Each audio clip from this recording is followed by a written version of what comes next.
Hey, YouTube, welcome to Gas Mask and Hand Grenades. I'm your host, Metal Madness Jeff, and tonight I have a very special guest who I first became aware of after seeing his main creative project or band exist open for Gorguts in Baltimore in the summer of 2016.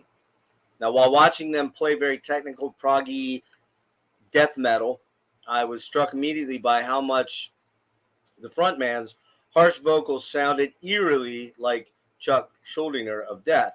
And after the show, I gave him a fist bump and told him, "Dude, you sound so much like Chuck from Death." I'm sure he probably thought this dude is a moron and completely unaware of the fact that I'm the voice of the tribute band Death to All. And he would be right. I am a moron, so he'd be good on that. Additionally, to his main band Exist, he is also, as I mentioned, the voice and co-lead guitarist of Death to All, which is the all-star studded tribute band for the Godfathers, along with Possessed, of course. We won't get into that argument of death metal. Death. He is also a touring member of Cynic as the harsh vocalist and co-lead guitarist. If that wasn't enough, he's a vocalist for proggy, deathy, Djenty, and he might not like me for saying that. Baltimore-based project We Are in Transit, or the acronym WAIT, and he's also provided some vocals for the most recent Defeated Sanity. I think it's the most recent. It's not the most recent, so he'll fix that for me. I can see him in the background. You guys can't, so we'll get into that. In other words, he's one very busy guy. Please welcome Max Phelps. How you doing, man? Hey, how's it going? Thanks for having me. It's not Defeated. We'll get to the Defeated Sanity, but it was not the most recent one. Second most recent. Yeah. Second most recent. Yeah, sort of a unique situation. We can talk about that in a bit, but yeah. Cool. So how you doing, man? I know we're doing this kind of a little late tonight, and we're doing it to facilitate. You got a lot of stuff coming up here this week, and crazy and week. Yeah. So we're getting in late. So how you doing? Good. Things are good. You know, I can't complain really. Just super busy, but it's primarily stuff that I am interested in and, that I like. So, I can't complain, man. Well, speaking of busy, I think what we're going to do is I'm going to let you do some of the promo stuff before we get into the meat of the interview. Sure. I'd kind of like you to do some of the promo stuff right now for those people that maybe can't hang till 11 or 12. Yeah, sure. And then we can do it at the end as well. But what do you have coming up here? You've got Death to All and Cynic stuff. So you want to go over that for everybody? Yeah. So we're going out with Death to All in March, basically. Yeah, I mean, really, it's like 2 weeks away. So we're doing a pretty big U.S. tour, like 29 dates. So that is, for those who don't know, it's a death tribute band that we do with a bunch of ex-members. So the lineup is Steve DiGiorgio, Gene Hoglan, and Bobby Coble, who played on Symbolic.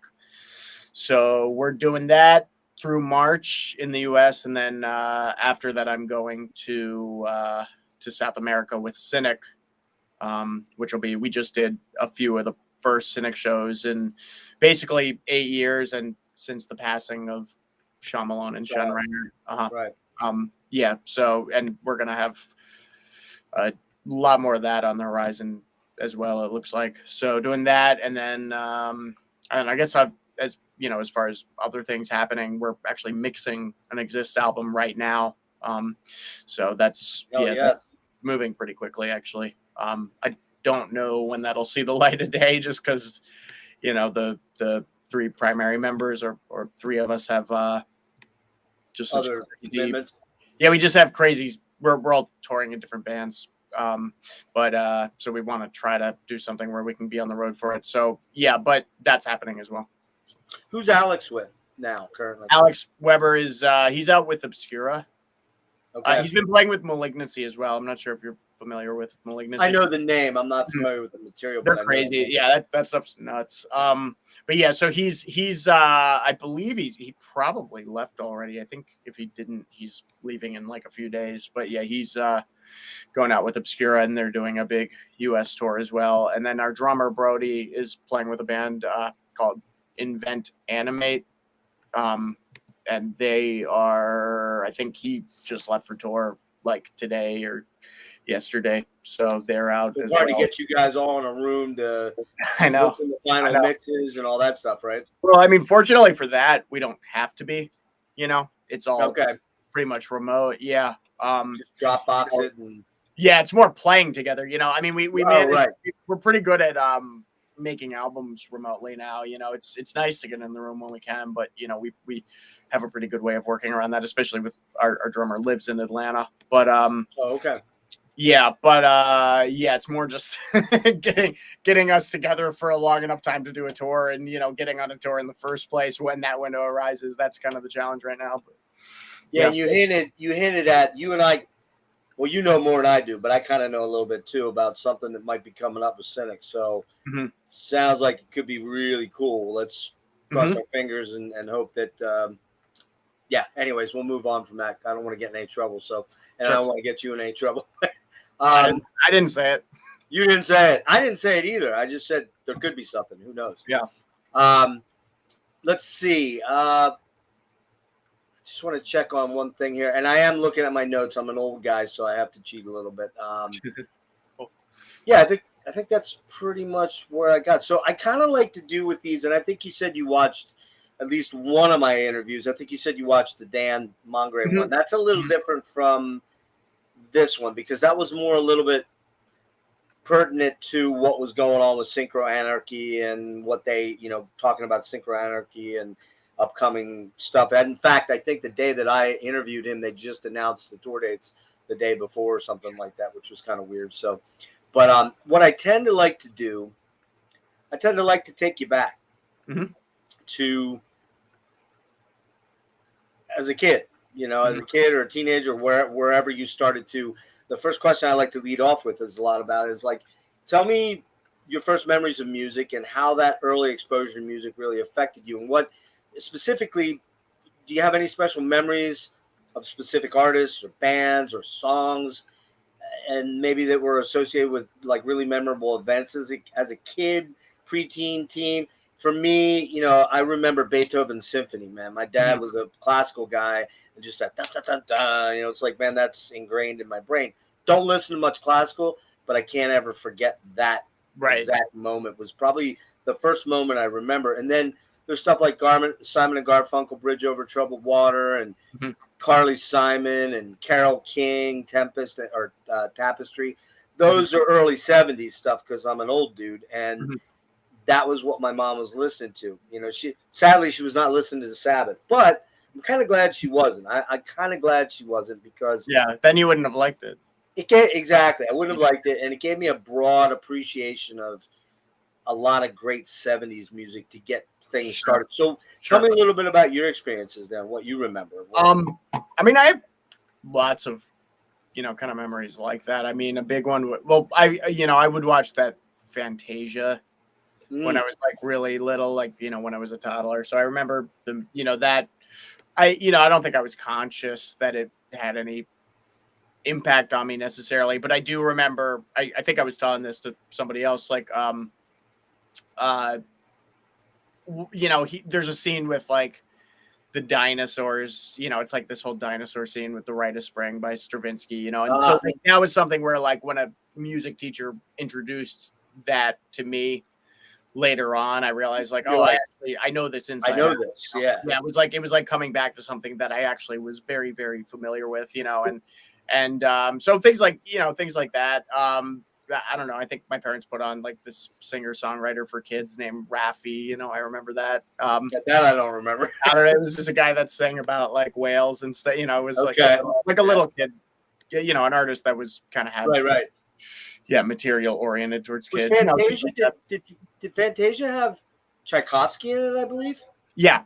Nutcracker Suite, right? Yeah, with like mushrooms dancing. Yeah, the mushrooms dancing around. Dude, I was there. I remember. That's a big one for me too. Yeah. Yeah. It'd be kind of trippy to watch that again. So you grew up in the 80s? Mostly the 90s. I was born in 88. So you were born in 88. Okay. Born in 88. Yeah. So mostly the 90s. But this guy. My buddy Brian there, man. He's already chipping in. He's a little older than you, but he's like in his early 40s. So Cool. He's gonna know that. I don't remember that at all. I hate to say, but so go ahead. Sorry about that. Oh, that's okay.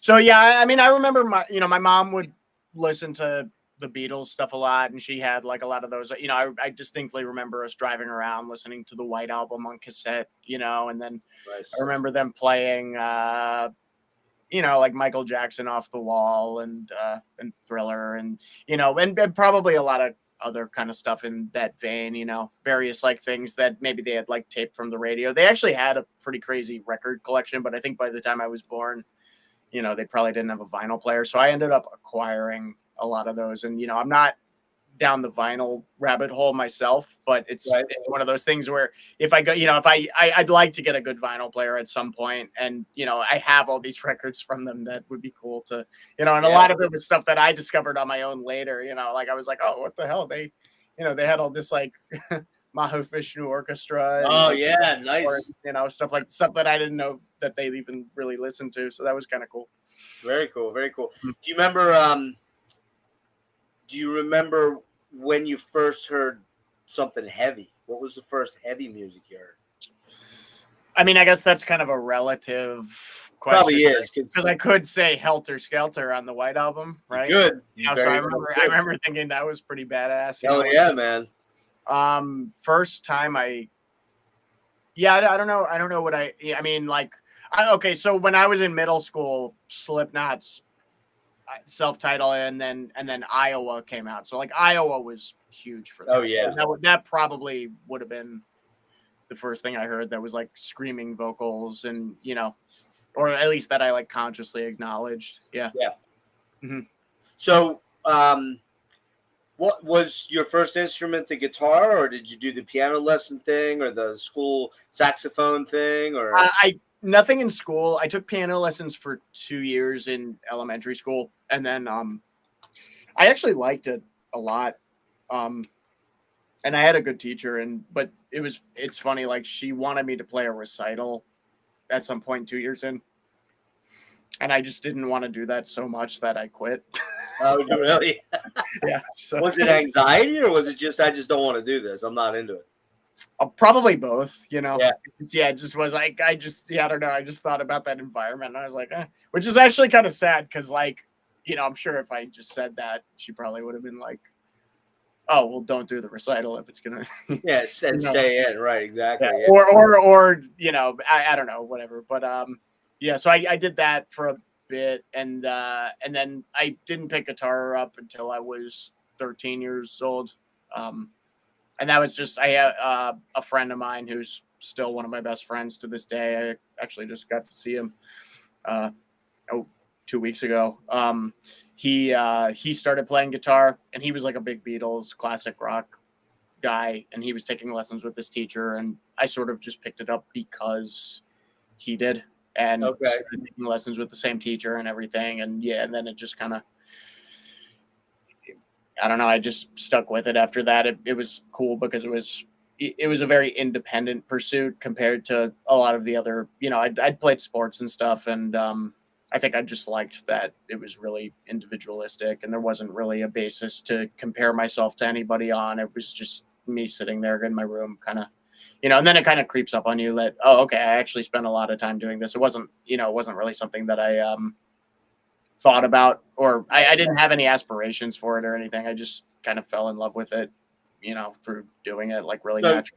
You're 13, you said, and so what? 13's like what? 8th grade, 7th grade? I forget. It's so long ago now. God. Yeah, it would have been 8th grade. Roughly. Yeah. Mm-hmm. And you're a Maryland guy, right? You're Baltimore area, or born in Baltimore originally, but when I was 4, we moved to Frederick. Do you know where that is? Yep. Mm-hmm. So Western Maryland. Western Maryland, yeah. Yep. Maybe an hour from Baltimore, and kind of equidistance from DC. So that's where I grew up, and that's really where I grew up.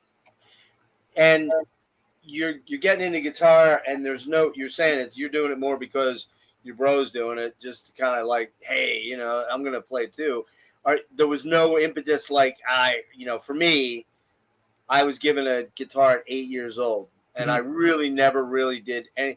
My stepdad had one, but I didn't really do anything with it except my big band in the 70s was, take a guess.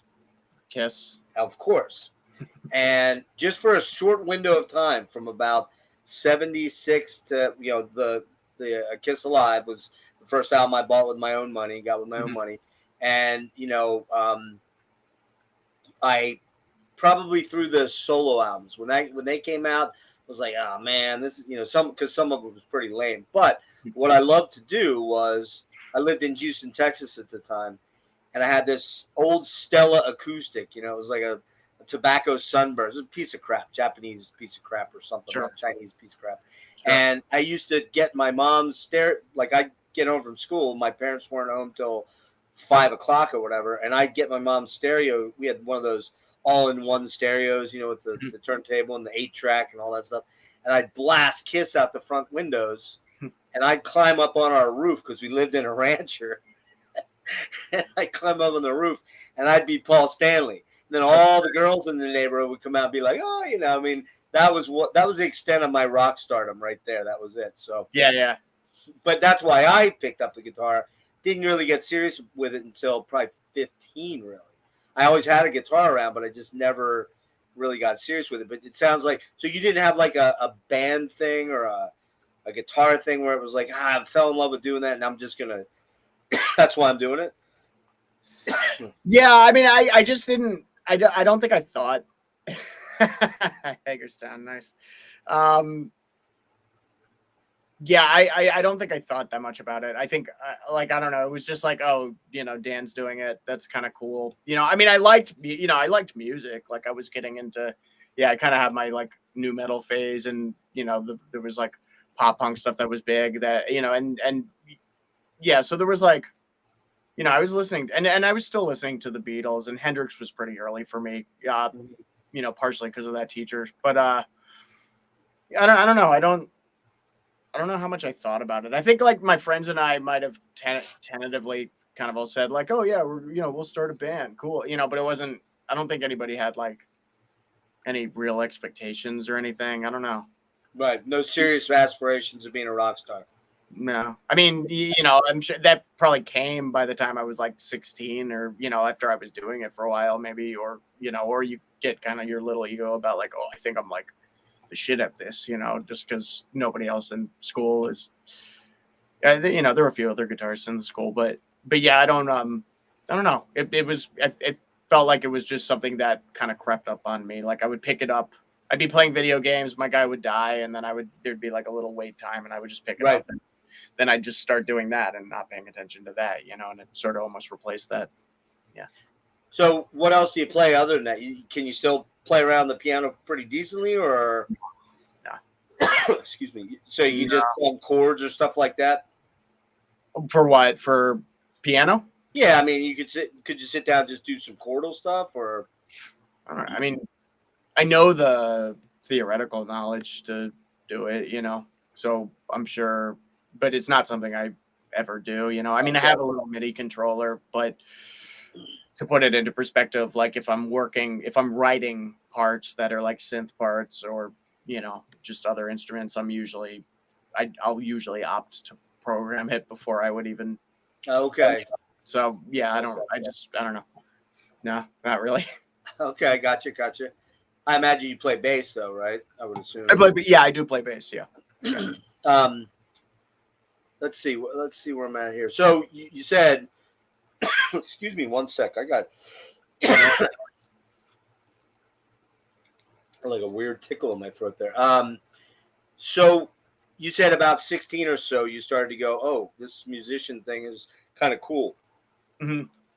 And that's when you started to get more serious about it, or it became more of a focus? Yeah, I don't think it was like I don't think there was a conscious point where I was like, oh, I'm serious about this now. I think it probably just kind of happened gradually where that became more and more of my identity, I guess, and then also like, yeah, just kind of hanging out with kids in school, and who have varying musical interests. And you find the kids who are like also into metal or into some of like the kind of rock stuff, and maybe some of them are playing guitar too. So, I started jamming with people pretty early on, even with my buddy, Dan, the guy who got me started, we started playing together pretty early on, like we would have like these sleepovers when we were probably like 14, and Right. we would just record these really silly songs together, and we would just kind of do that all night. So I was always playing with other musicians. That's the thing. I found the kids in school, or Right. we did that, and then sort of and then you find more and more people who do that, and it gets kind of more specific as you go. So did you do like private lessons at that point, or were you doing something in school relative to it, or not? Yeah, I took private lessons for the first 2 years of playing with a teacher that I started with, who was a really great teacher, and taught a lot of other musicians who ended up going on to be full-time musicians. Wow. Yeah, and so I was with him for like 2 years, and then I stopped. Not really even for the only reason I stopped was because I got like a part-time job, and it just kind of the schedules didn't align. Sure. And then I didn't start really studying with anybody else until I was like maybe 18 or 19, and that's when I really started studying jazz and kind of going more towards like the sort of formal training side of things.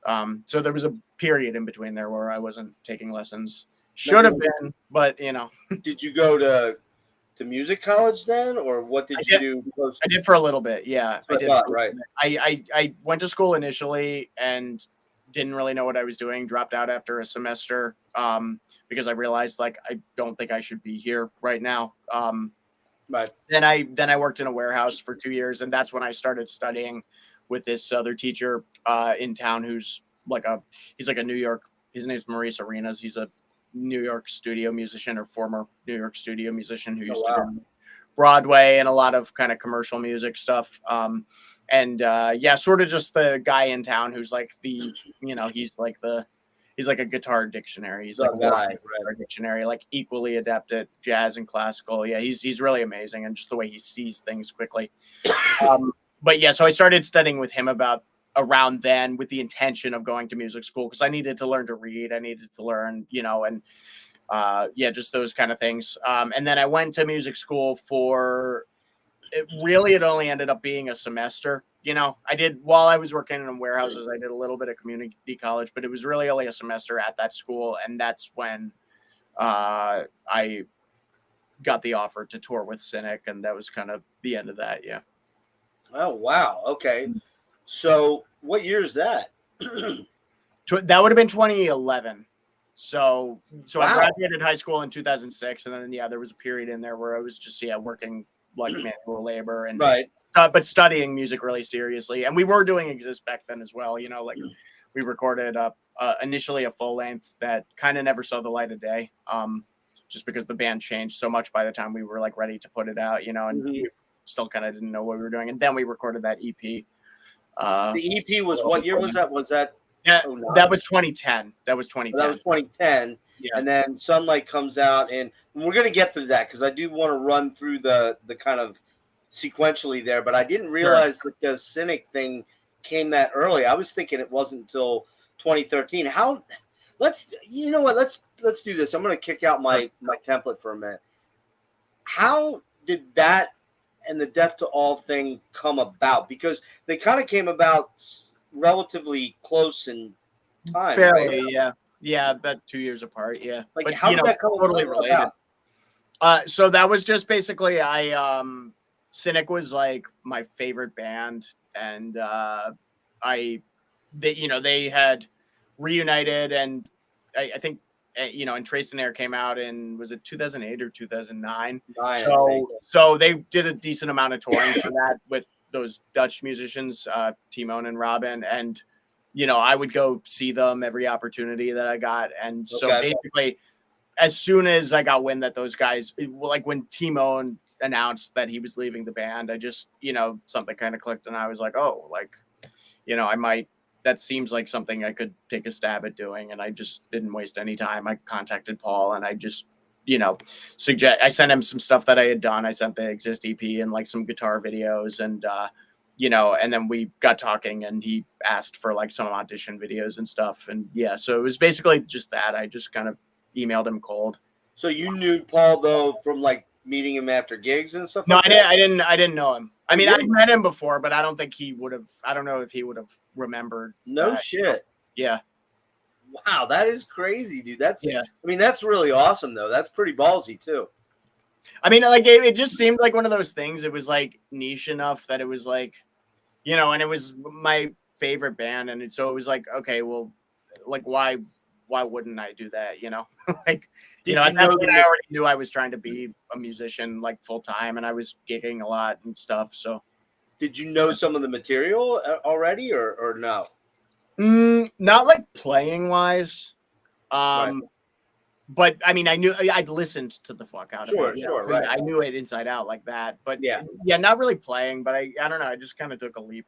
Yeah, that's crazy. Yeah. So then, did that kind of translate into the Death to All thing because of Paul? You playing with Cynic, and then Paul brought you into that, or exactly. That's exactly what that was. Yeah. So basically, yeah. So I did. Yeah, we did some Cynic tours in 2011, like a U.S. and a European tour, and then Death to All kind of started in 2012, and those guys also were working on Kindly Bent to Free Us at the time, and they had some setbacks with Reinhardt had a foot injury and everything, so yeah, nothing really was happening with Cynic at the moment. I mean, things were happening, but not like not playing live. They were kind of right.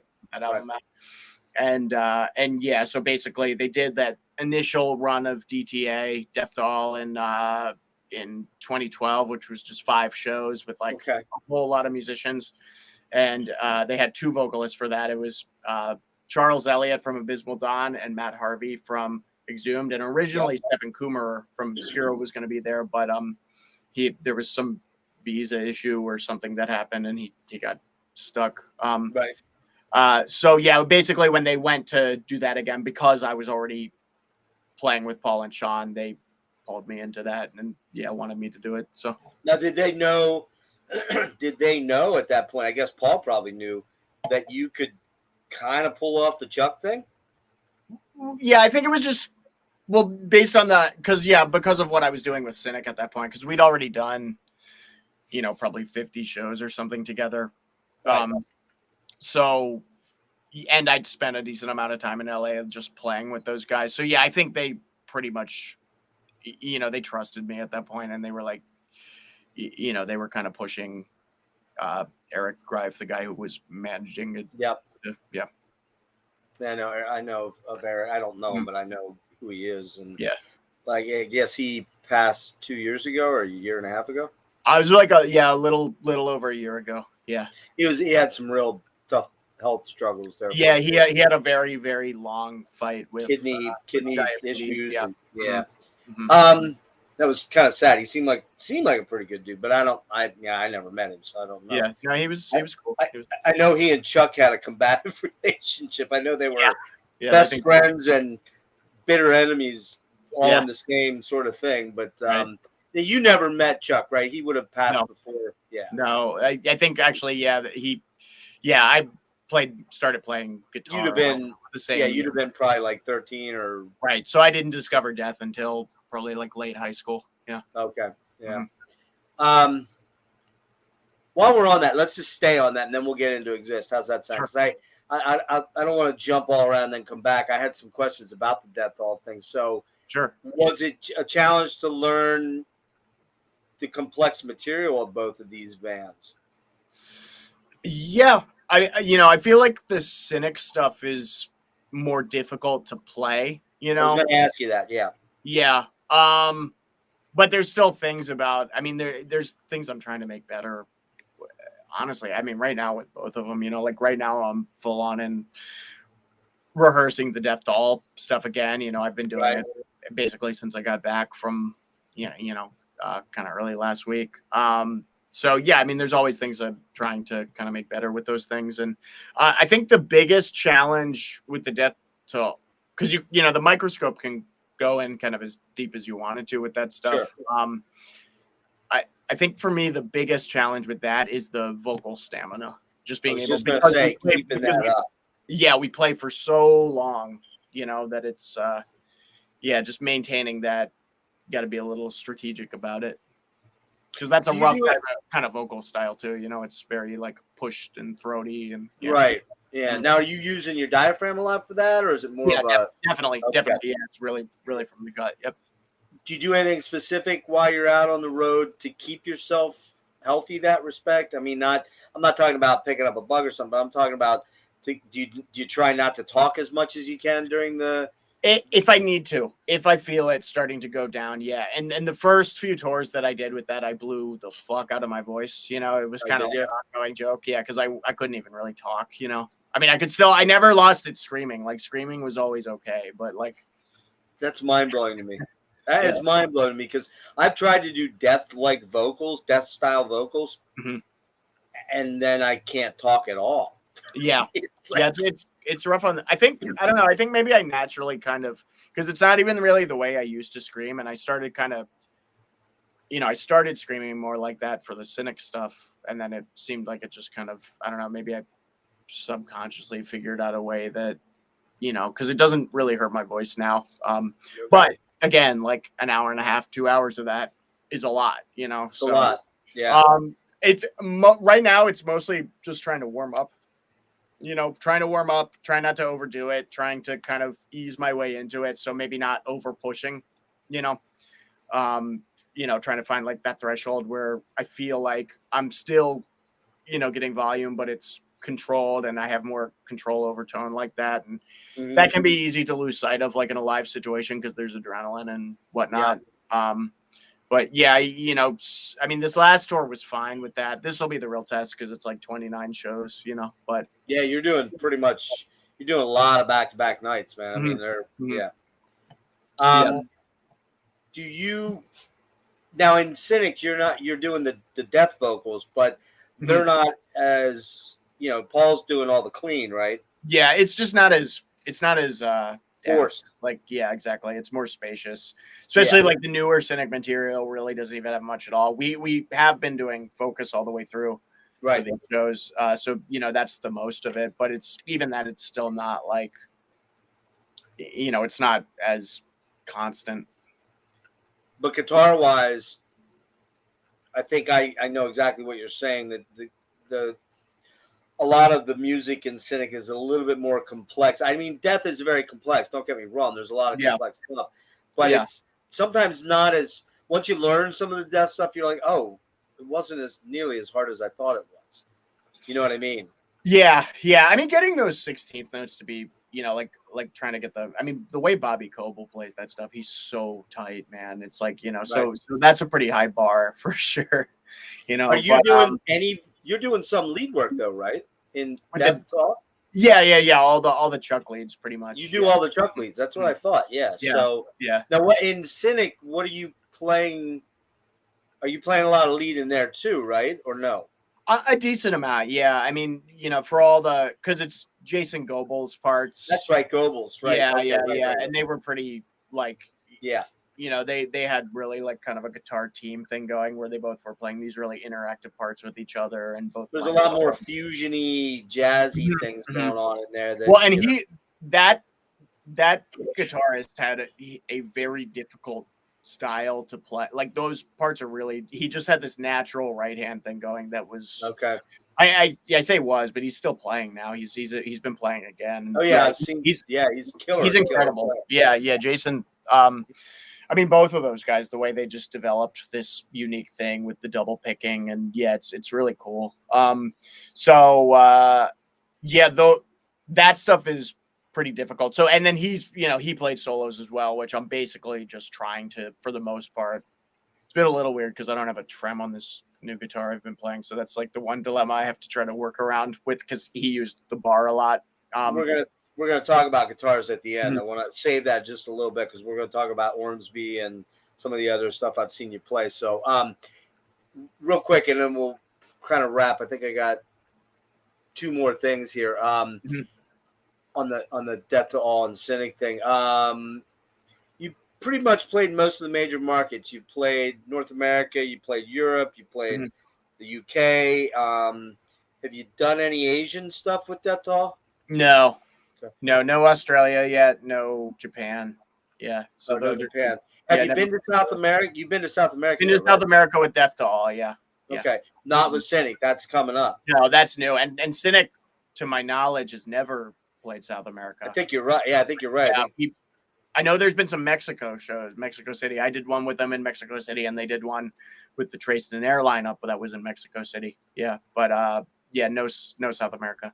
Well, the question I had then was, with both these bands, you played most of those major markets. Are there any places that really stand out to you as far as from an intensity fan perspective? And I'm going to guess you're going to say South America because they're always nuts down there. But I mean, let me broaden it a little bit from, or not broaden it, narrow it. Are there places that you played that you see differences? Like, I mean, like, what have you done with Death to All? Have you played like Wacken and Hellfest and some of the bigger fests? Or? A lot of those, yeah. Not Wacken, but yeah, like Hellfest, Brutal Assault, Grass Pop. Yeah, a lot of those. Yeah, like we just did Hellfest and Grass Pop over the summer. How is that, dude? I mean, because you played club shows where there's, you know, where I saw you, there was maybe, I don't know, 200, 150 people at that place, maybe 200 at Club Metro. I can't imagine it holds more than the Metro Gallery is pretty small. Yeah. So you played that, and then you played Hellfest in front of, I don't know, 60, 100. I don't know. I don't even know what. I've heard 10,000, but I don't know. At Hellfest? I don't know if that's true. I don't know. Way bigger than that, man. Well, maybe just the tent or like the stage. Oh, okay, all right. So you weren't main stage. You weren't on the main stage there. No, I don't think so. No, because there's a few outdoor ones, and then it's like a tent. Both the times I've been there, it's been this like tent stage. Yeah. All right, but so still, it's pretty big still. It's still like, I was gonna say you're in front of 10,000 people. Mm-hmm. What's more anxietizing? Is it more anxietizing to play in front of 100 people or 10,000 people for you? I don't know, because I feel like it's almost more just like situational, you know? Like if it's like the first show of a tour, especially if it's something I haven't done for a long time, then that's probably more stressful than, you know, like if it's a festival that's got that many people, but you're like 2 weeks into a tour, then you're kind of just already, I don't know, it doesn't. You already got to coast. You know, and then sometimes it's like the situations that are the most stressful. It's not like, you know, it might just be like a music situation where I don't feel like I've like learned the stuff as well, or it's a new situation, or I don't know. So I guess it's kind of circumstantial, you know. All right, so I got this question: have you clammed it ever when you're playing these songs and you realize, oh shit? And like, for example, like this happened the other night. And are you a Journey fan at all? Not too much. It's just a rabbit hole I haven't gone down. I mean, but you know Neil Sean, obviously. Yeah. Of course. Killer monster player, right? Yeah. And they were doing Wheel in the Sky, I think. A song he's probably played thousands of times, or at least hundreds and hundreds and hundreds of times, right? Yeah. And here they were doing oh crap. Girl Can't Help It. And he clammed not only like a note or something, he went to the wrong chord. And it was like, I mean, you don't see that very often with a guy of his stature. Have you ever had that happen on stage where you're like, oh God, you know? Yeah, of course. Yeah. Yeah, probably like every day. Yeah. That's awesome. I think everybody does.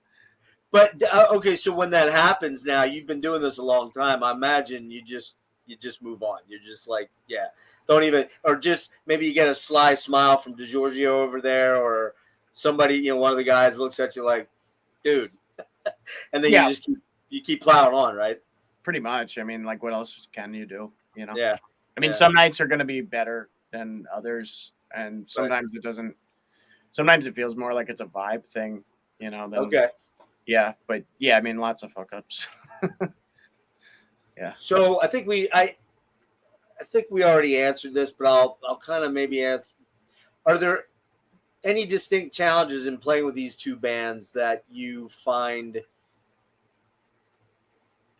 are really the most difficult things? And I think you've answered the one is keeping yourself vocally in check for the workload that you're going to be doing with that doll. But is there anything else that, you know, any kind of challenges that you can think of that you didn't actually touch on already for each of the two situations? Yeah, not that. I mean, the Cynic stuff is just constant, difficult, crazy parts, you know. So, and especially just coming back into it, we kind of rushed into this, you know, doing it again, and right. So, you know, it's just a whole bunch of stuff that I'm just trying to tighten up constantly. And you did the LA show, and was there 2 LA shows? It was 1 LA show and then 2 shows on the cruise. It was a cruise show. Yeah. So if I'm hearing you right, do you feel like you guys weren't quite as sharp as you wanted to be? Yeah, totally. But I mean, at the same time, like, that's sort of chasing like the dragon or whatever. I mean, there's not like, I mean, you always have a limited time to try to get those things together, and sometimes it's more, sometimes it's less, but it's, you know, I feel like that's kind of the story of my life, you know. Hey, we're going out on tour in 3 weeks. You got here's the set list. Here's 60 songs. Learn them all. Yeah, exactly. Yeah. Well, I'll do these like and Alex, the bass player, does more than I do, but like these wedding gigs where it's literally like 40 songs in a week. And they're not Cynic songs, you know, it's not like that, but like, you know, it's still like just a lot to, you know, you can't perfect everything in those situations, you know. It's like, I don't know. All right, man, let's go back to the timeline, and in terms of Exist, okay? Was Exist your first like real band, or did you have a prior thing, you know, in high school or outside of high school in the pre-Exist days, or was it always kind of the first real band for you? No, I had some other ones. There was the first thing I did when I was in high school with my friend Dan, who was the guy that started me playing. First we kind of had like a thing where we just played together and recorded stuff, and then we started a band that was it was called Syphilis, or like we spelled it wrong, like syphilis the disease. Yeah, like the disease. Yeah. Yeah, that's a winner at a record label right there. I think so. Yeah. And yeah, I mean, we were pretty horrible, but I mean, it was like the whole thing was kind of a joke. Like we kind of, you know, it was kind of tongue in cheek.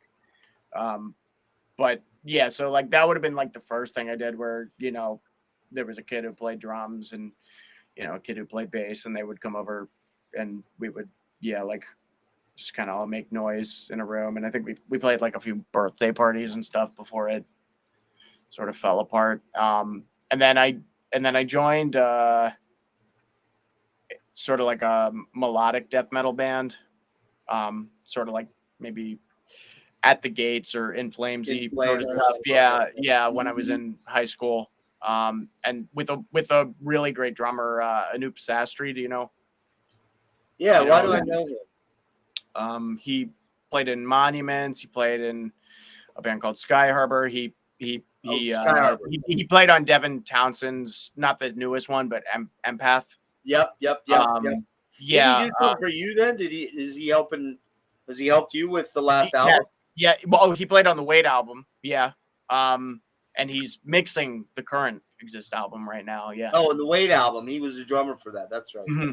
Yeah. Right. Gotcha. So that's probably where I saw it. Yeah. So I played in a band with him, and then kind of alongside that started what more or less turned into Exist, even though it was pretty different at the time, you know. Yeah. Cool. And then how did it actually come together? Because right now, I guess, who are you, the only original member, or was I got, like, technically, if it depends when you consider the conception of the band, because I think the first we had a band called Asriel, which was with different guys, but I think the first show that we actually played under the Exist name, I believe at that point Alex Weber was actually in the band. So you know, and at that point it sounded a lot different than what it turned into. So I feel like, you know, in terms of what it ended up being, the In Mirrors stuff was kind of, there was a full length before that didn't have Alex on it. Yeah. And we actually contemplated re-recording it with him. But at that point, like, I think I had just kind of moved on. Moving on. Yeah. Yeah. And so the EP that we have that's like actually available, yeah, he was there. And then, the guitarist who was on that, Matt Rosa, he's actually just left the band. We haven't really like made an announcement, but it's probably time to. But okay. But he would have, I probably would have called those two guys like original members, even though kind of was an incarnation before that. The band name you said prior was called Azrael. Yeah, which ironically enough, Bobby. Did you get that from Crimson Glory? No. You know they have a song called Azrael on their first album. I was curious. Yeah. I feel like it's probably a pretty common. Bobby Coble, the symbolic guitarist, the one who plays in Death Hall. Yeah, yep. He had a band called Azrael before he joined Death. Are you serious? Yeah. Okay, it's just a metal thing, right? I think so. I think it just seems to be like a default thing for when you're like 17 years old. That's where your mind goes, Sweet. Yeah. So I admitted to you backstage before you came on that I didn't actually realize it was the EP and the first album, but I listened to that today, and it's super cool. And the weird thing about it is that, quite frankly, I don't know if you agree with me or not here, but quite frankly, if it didn't have death vocals on it, it really isn't a death metal album. To me, it's a fusion-y, prog metal sort of thing, and because I'm not really hearing a lot of double bass. I'm not hearing a lot of, the kind of like the old school death metal sort of knuckle dragging sort of thing. And I'm not really honestly hearing the Human era and Cynic like death stuff yet. So, I mean, what I'm hearing there is, there's just some incredible prog stuff on there. Very ambient, very ethereal, very technical. You're doing a lot of really killer guitar stuff on it. The harsh vocals are kind of what brings it into that realm. And so I think it's weird. Like a lot of people, the very obvious nods, and you've said Cynic is your favorite band, and they've, the obvious nod is to Cynic and early and later Death, clearly. But there's a lot more going on in there. I would say Emperor for sure. Really? Ishan. Yeah, Ishan's a big one for us. Ishan, I would put Nevermore in there. Oh, God. Yeah. Probably a bunch of, Meshuggah, Clearly there's a little bit of Meshuggah, yep. Yeah. But I hear stuff like Protocol and Mahavishnu and Frankenbali, and there's definitely that too. Yeah. That's all your jazz stuff. Holdsworth, a lot of Holdsworth there. Yeah, huge Holdsworth, yeah. And even probably stuff like UK. You familiar with UK? Yeah, that kind of comes hand in hand with Crimson. Yep. So we could go on, but there's really, I think that's one of the somewhat a little bit of maybe the problem you guys have had getting a bigger, wider audience is because you could fall into so many different genres, and as we know, it's if you're the latest cavernous death metal band, you're all over the place, and everybody knows about you because they're cavernous death metal, so that they sound like the problem for you, I think, sometimes has been that one, you're pulled in a bunch of different directions because all you guys are touring members in a whole bunch of different bands, right? And then you've got these different touchstones. You're jazzy, you're ambient, you're djenty a little bit, you're technical death metal a little bit. You know what I mean? Yeah. And you can hear it on this album where you're trying to figure the seeds of things out. You know what I mean? Yeah, in a way. Yeah, it kind of. I think like we listened to all that stuff, and that's just kind of what happened naturally when we were like playing together and writing. I still consider Sunlight to be pretty death metal. Like, yes, it has all that other shit in there for sure, but there's a decent amount of like riffy sections. There's more double bass. Yeah. The EP maybe a little less so, but that was kind of written alongside the Sunlight material, and then the album that we did before that kind of didn't see the light of day. Maybe someday I'll put it up or something. I don't know. I have a bunch of pressed copies of it, but it's that was like more death metal. You know, that was kind of really more, yeah. That was more just like, you know, it was more a you have a swooping. title for the album? Did you have a title for it? No, it was just like No? yeah, it was just self-titled. Yeah. Do you even have song titles and stuff? Yeah. Oh, okay. Yeah, I have physical copies of it. I'd love to hear it, man. I'd love to. Yeah, it's got so Alex Rudinger, you know him. Yeah, he was the original drummer, and so it's him when he was like 13 years old. Just what? Crazy, yeah, it's pretty cool. Oh my god, dude, yeah. That's crazy.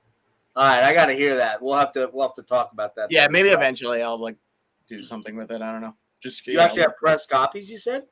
Yeah, we just never did anything with it because it was like, again, it was like we played a few local shows where we sold it, and then it was like, you know, just by the time things kind of really got settled, we had already just changed so much, and Rudy and I kind of split ways, and yeah, it just wasn't. It's kind of like your mythical demo, then, I guess, right? I guess so. Yeah, I don't, really I don't know. It's almost like something I didn't think about too much after that, you know.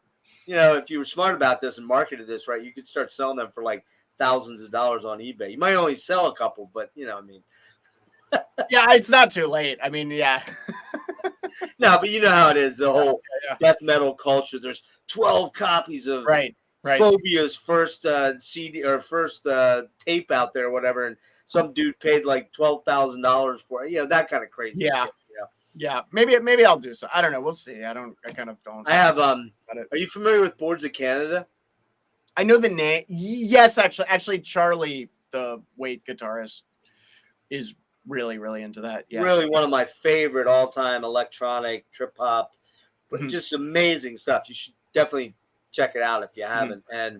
But they have like their whole early catalog is basically self-released home tapes that they gave to family and friends, and every once in a while one pops up and the authenticity is super scrutinized, and like one of them went for like $1,600 on like Discogs. It's like, what? Are you out of your mind, man? Wow.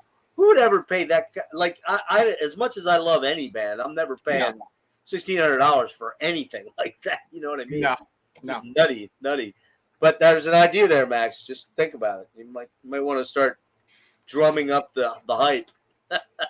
I feel like I'm probably just gonna leave them in a leave closet. them sitting in your closet, right? yeah. All right, man. So real quick, your first album's released in 2013. I guess, is there any real stories there around the EP and, you know, making that decision that, you know, you're going to be going into an avenue of music that's not super marketable, right? Was there anything, but that was what you wanted to play and what you heard, right? And what you were. I don't think we knew that. I think like we were young and we just didn't even, that the marketable aspect wasn't, we just thought like, yeah, this is the shit. Of course people are gonna like this. Yeah. Yeah, of course you're gonna like it. Yeah. Yeah, I don't think that was like on our radar that Did you actually have press copies of the EP back then? No, we never pressed copies digital, of it, right? which might still be cool to do. Dude, I think you should, man. Even if it's a CDs batch. Yeah, 500 or something, you know. Yeah, that might be cool to do eventually because the artwork the artwork was by a guy named Brandon Gertz who also did the Sunlight artwork, and I always thought that stuff was cool. Let's take a look at that actually real quick. I'm glad you mentioned that because I forgot because I do not own it. And you talking about Sunlight or the well, the first two actually. Yeah. So the first one, it's the same guy, but he did these digital pieces, and there were like 4 of them. Mm-hmm. And that's one of them. And honestly, like it was like 4 pieces that he did that we sort of just put up on the internet with stuff associated with that, and we never even really. I don't think we even like designated any. You know, I guess that's the cover. I don't know. There are like 3 other images that could be the cover too. Oh, okay. Yeah. But he did that digitally, and then he did the Sunlight one with like this kind of. Yeah, we're gonna pull that one up here. I'll pull that one up. Can you see that? Mm-hmm.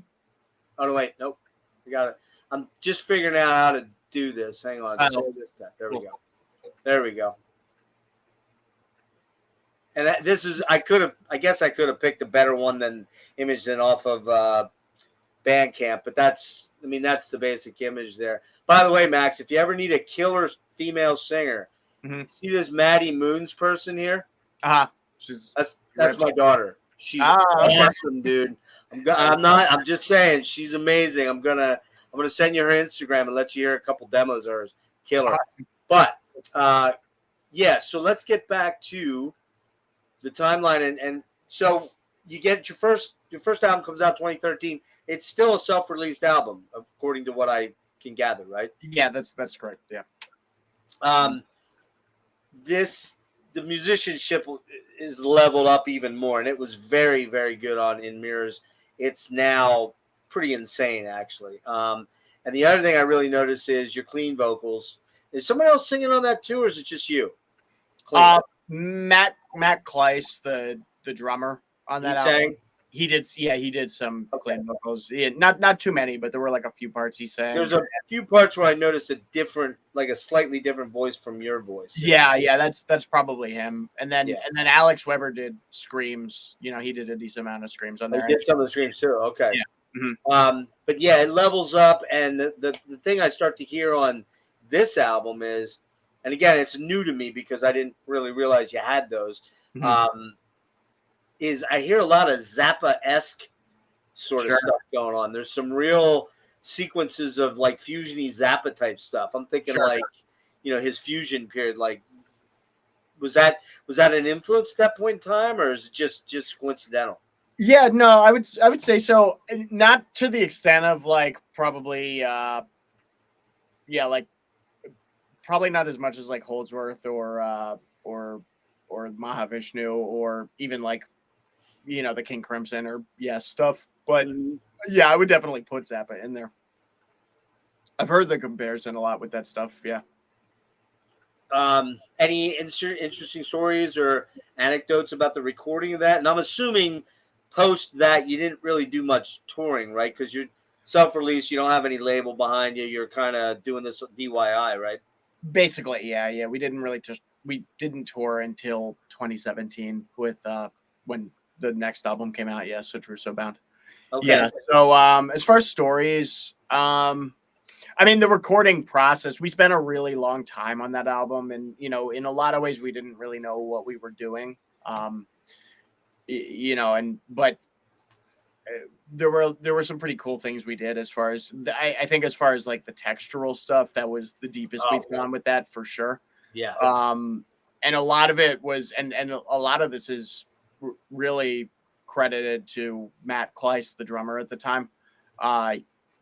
He did a lot of things with just creating weird sounds out of these natural things and then modifying them. So like, there's parts in like Writhe during the guitar solo where you'll hear these kind of almost sound like sort of highway ambience, but they're pitched to like the chord tones of the changes for that solo section. And he would like, there's stuff in there that he like literally took like a kid's recorder and then he did all this pitch shifting stuff and, it doesn't sound like that. Or like, there's things where he was like breaking glass, there's, and recording that and like, pitch shifting that. And right. Yeah. So it actually, there was, we spent so long, like too long on that album, and I think in a lot of ways we didn't know how to like, rein it back and just we weren't very good at like time management back then. Were you in an actual studio or were you doing it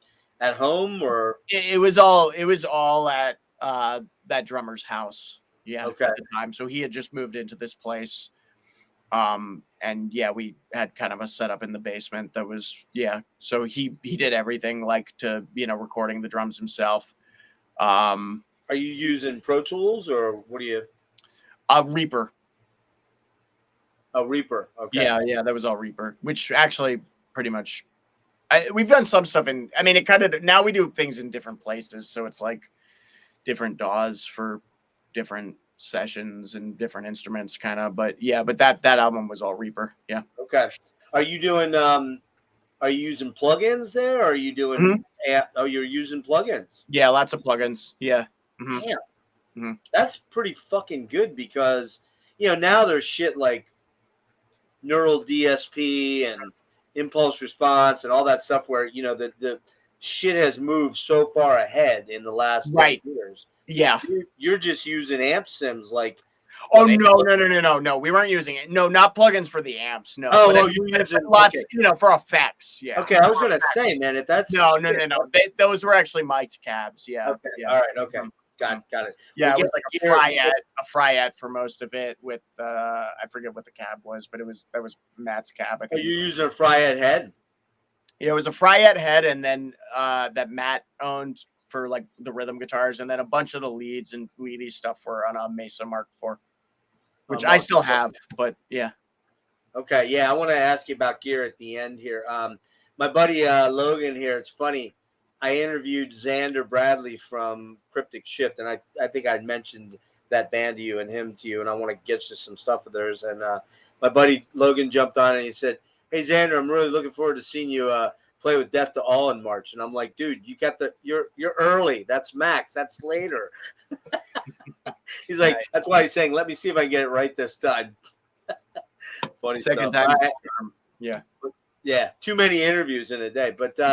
So, all right. So then, again, at that point, how does the situation come to? You said you didn't do any touring after that. You didn't really start touring till So True So Bound, right? Because you signed a Prosthetic, and how does that come about? Were you in talks with them, and or just reaching out to them, and they just basically just reaching out? Yeah, we just tried pitching it to a bunch of people, and I got a licensing consultant to try to shop it around, and Steve Joe, who is the A&R at Prosthetic, he already had a little bit of a relationship with Alex Weber because Weber had been playing he was playing bass for Jeff Loomis on this tour, and so Steve was Steve was like Loomis's guy at Century Media, so they met through that because he was helping out with that a lot. And and so we kind of had that. And then I think actually, and a friend of mine also, Sasha Dunable, kind of Dunable Guitars, yes. Intronaut. Yeah. He also kind of helped out with that. That's great. So yeah. So we pitched it to them. Mm-hmm. You go to Prosthetic, and when did you sign to them? 16? 17 with that album, basically. Oh, 17. Yeah. Okay. Mm-hmm. Well, wait a minute. We worked on So True So Bound probably for like. Maybe it was, I guess, it probably took a while to get things settled with Prosthetic. So I guess it probably would have been 16. I was going to say, because I could swear I saw you in the summer of 16. Was it 17? Yeah, it was that would have been. That tour was 17 then? Yeah, with Gorguts. Yeah. Yeah. Okay. I was thinking it was 16, but you should know, you know, if that's the timeline. I don't know why I thought that was 16, but, and a funny story there real quick. So my kid and I went out to like a local, like, you know, eatery that has like IPAs, and they make their own, what do they call it? Microbrew or something like that, right? Yeah. And I walked in there and I was wearing a Obscura shirt. Mm-hmm. Obscura, like Gorguts Obscura, or like Obscura? Gorguts Obscura. Yeah. Which I had ordered online. I'd ordered the shirt, and I sat down with my kid, and the waiter comes up, young dude, probably like, you know, early 20s, and he's like, "Dude," he's like, "Can I say something about your shirt?" And I'm like, "Yeah, sure." He's like, "Don't tell my manager." He's like, "Fuck yeah, man!" It was a waiter at this restaurant. I'm like, "You're cool with me. Don't worry. I'm not going to say anything." He's like, "Are you going to the show?" And I'm like, the manager care? Well, I don't know if a waiter walking up to a customer and going, "Fuck yeah," is a good idea on the first thing. I mean, I want you to relate to the customer. No, I know, but we're in different times now. But that wouldn't have been a thing you did 20 years ago, right? But but it's funny because he goes, "You going to the show?" And I'm like, "What are you talking about?" "Well, they're playing Baltimore on Tuesday. This is like a Saturday." I'm like, "What? Gorguts is playing?" Yeah. And so that's how I ended up at that show. I never would have known about it if it wasn't for this waiter kid saying "fuck yeah" to my shirt. So that's awesome. It's very cool. Yeah, you know how it is. You know what it's like. You wear the metal uniform and you see one of your brothers. You're like, Yeah. you know. Yeah. It's But like a conversation starter. Yeah. conversation start. Next thing you know, you're making out. No, I'm just kidding. Right. Yeah. So let's see. So you didn't do any touring for the Sunlight album, really. Basically, you get signed to Prosthetic. You put together So True, So Bound, and then you go out and is that your first major tours with Gorguts? Then you said, okay, pretty cool, man. That's a pretty cool tour to get asked to go out on. Yeah, for sure. I mean, it was lucky, and it helps too, just because I toured with them before, so. You knew them from other. We had done a Death to All tour with them on there, and kind of shared a bus and everything, and was that the Decibel thing, or the Metal Injection thing, or no? It was in Europe. It was like a festival. Now Gorguts did the first Death to All shows as well, or they did a few of those, which I wasn't a part of, but they it was like a European tour, festival tour that and originally it was gonna be with Defeated Sanity on that bill as well, doing the material that I did with them, the Dharmata stuff, and then there was a visa issue that they had to cancel kind of 11th hour, so that kind of sucked. But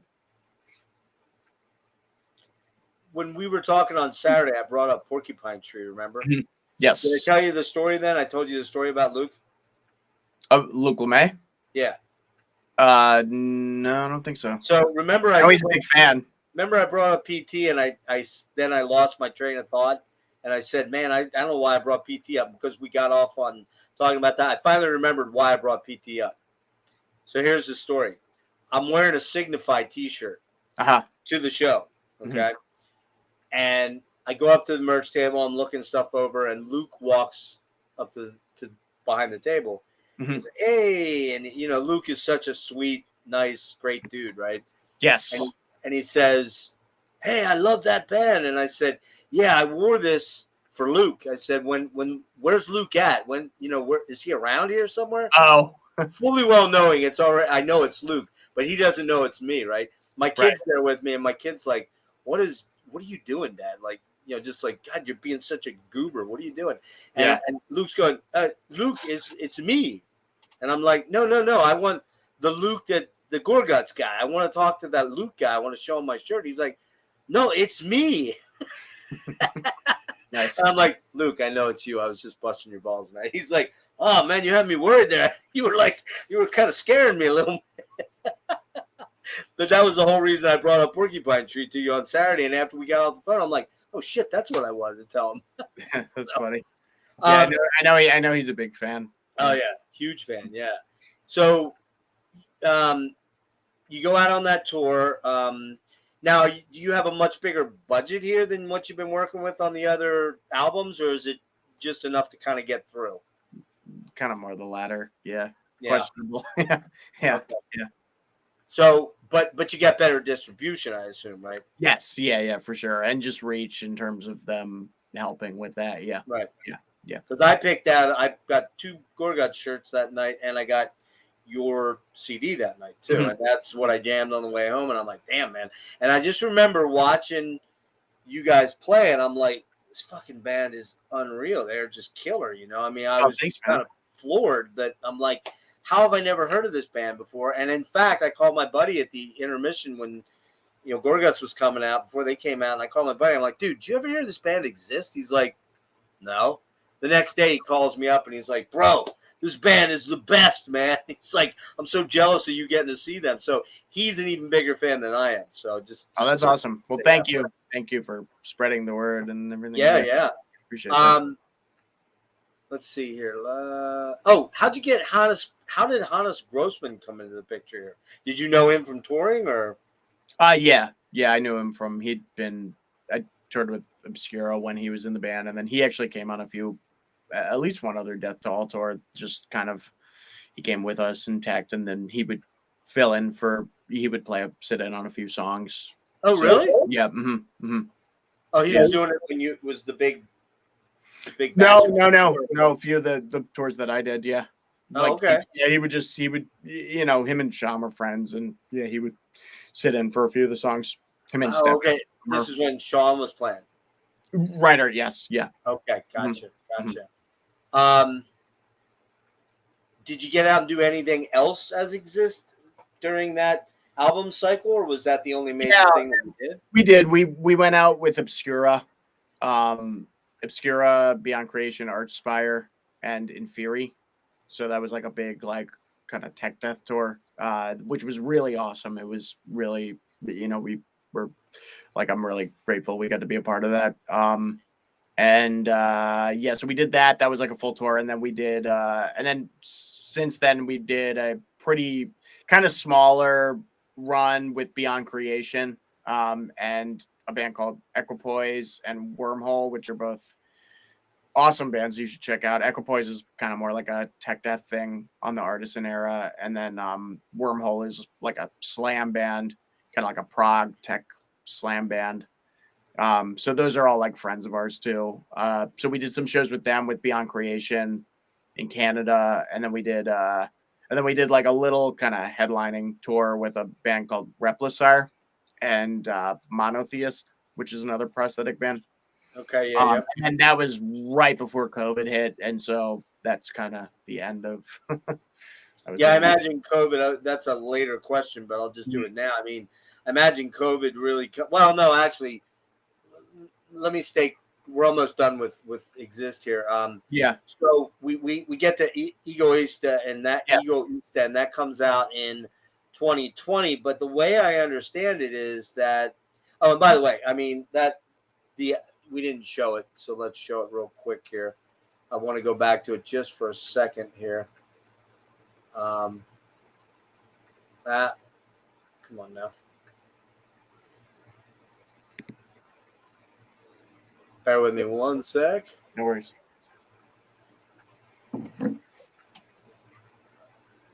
There's the artwork for So True, So Bound coming up there. And we'll roll down or scroll down. There we go.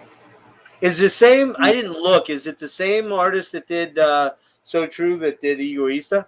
Yes. Yeah. Okay. Okay. Sebastian Jerke. I think his name is pronounced Jerke. How'd you find him? Weber found him.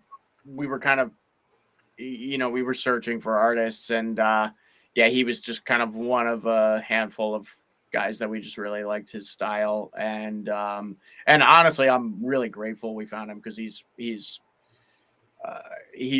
awesome, man. He really deep dives stuff. So like both of the concepts for those last two albums were concepts that I came up with, but he works very closely, and we bounce ideas off of each other, and he's just really in it. And he's awesome. He did both of these albums. He did this, and then he did Egoiista as well, and he's doing our one too. Mm-hmm. We'll bring up. Oh, okay, cool. We'll bring up we'll show Egoiista real quick here, and man, I love the artwork on this album. It is so badass. I like the one for So True, but this one here, you had to have been like, oh yeah, that's it. Yeah. When he first showed us, even just the first drafts for it, we were like super stoked. You're probably tripping, right? And it's like, that shit's badass. Yeah. Really nice gatefold. I got this. I think this is sold out now. I'm pretty sure and I'll show you in a minute which. Is it? I hope it is. Well, I'm pretty sure it is. I'm almost. Well, here's the thing. No, the So True So Bound are, but. I'm sorry? No, So True So Bound is, but I don't know about this one. We had two variants of it. Oh, yeah, I got the purple variant might be gone. I think. Yeah, that one I think is the gold and red. How that worked out was a buddy of mine, Rick, who I do a lot of stuff with on my channel and others. He does a lot of my thumbnails because I'm not a genius with graphics stuff, and he helps. He's a graphic artist, a really killer one, by the way. But cool. I was talking to him about this one day, and he's like, "Hey, he sent me the link to the double package, the two of them." Mm-hmm. And he's like, "Hey, I'm thinking about getting this, and I think I'm going to get you a gift." And he ended up gifting me that, which is super freaking. Oh, that's cool. Awesome! Yeah, isn't it? Yeah, that's really cool. Yeah.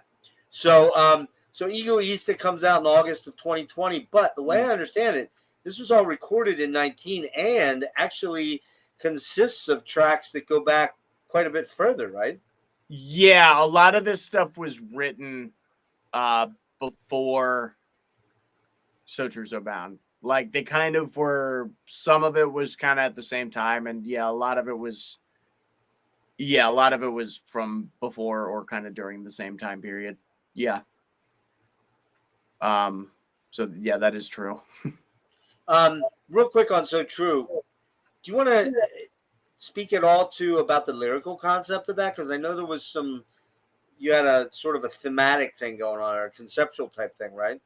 Sort of, yeah. I mean, both of them, I guess, in a way. But yeah, So True So Bound, I would say, like, kind of one of the bigger themes is probably like just imitation versus innovation, and maybe just the idea that sometimes when people sort of look to, because you see this in art a lot, where people will look to something that they think is great, and then that becomes a standard for something where then people are kind of trying to imitate it. So like I think like the idea of like subgenres would be right. How like people start to take it at face value of like, oh, this is this, but it's kind of all in the shadow of right artists sometimes, and then people start to make what was like an innovation or something that was really kind of unique about something. Right. They make it a rule, Right. So I think it was that's kind of a big theme in there, and maybe it's illustrated in the artwork. And then some of it's also just kind of maybe takes on like observational stuff with just the world. I mean, like the cover is a guy who's immersed in this kind of crazy landscape, and he's taking a selfie of himself, or he's on his phone, right? Yeah. So maybe some themes kind of like that. What's the thematic run through with Egoiista? Is it about ego? I mean, is that it's partially about ego and just like kind of the maybe the illusion of importance, regarding just day-to-day life, and and maybe that in conjunction with some themes about mortality and that putting things into perspective.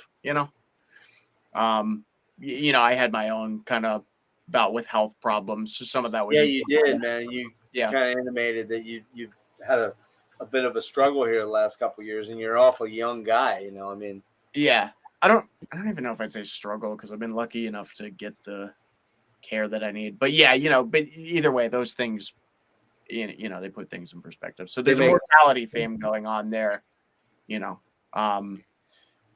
so it's things in relation to the importance, and maybe just how that puts things in perspective, and how your own kind of world this maybe isn't actually that important.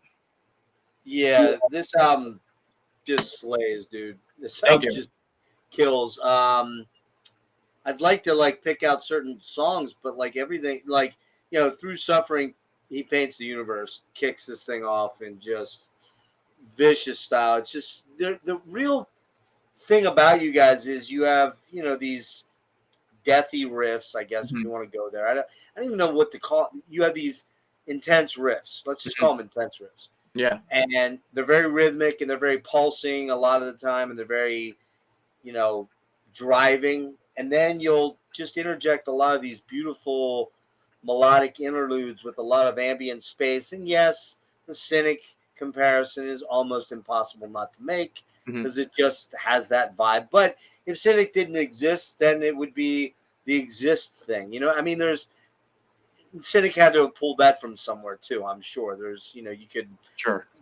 say some of those interludes Rush did way back when, and that kind of stuff. That just Cynic took him to a different place. What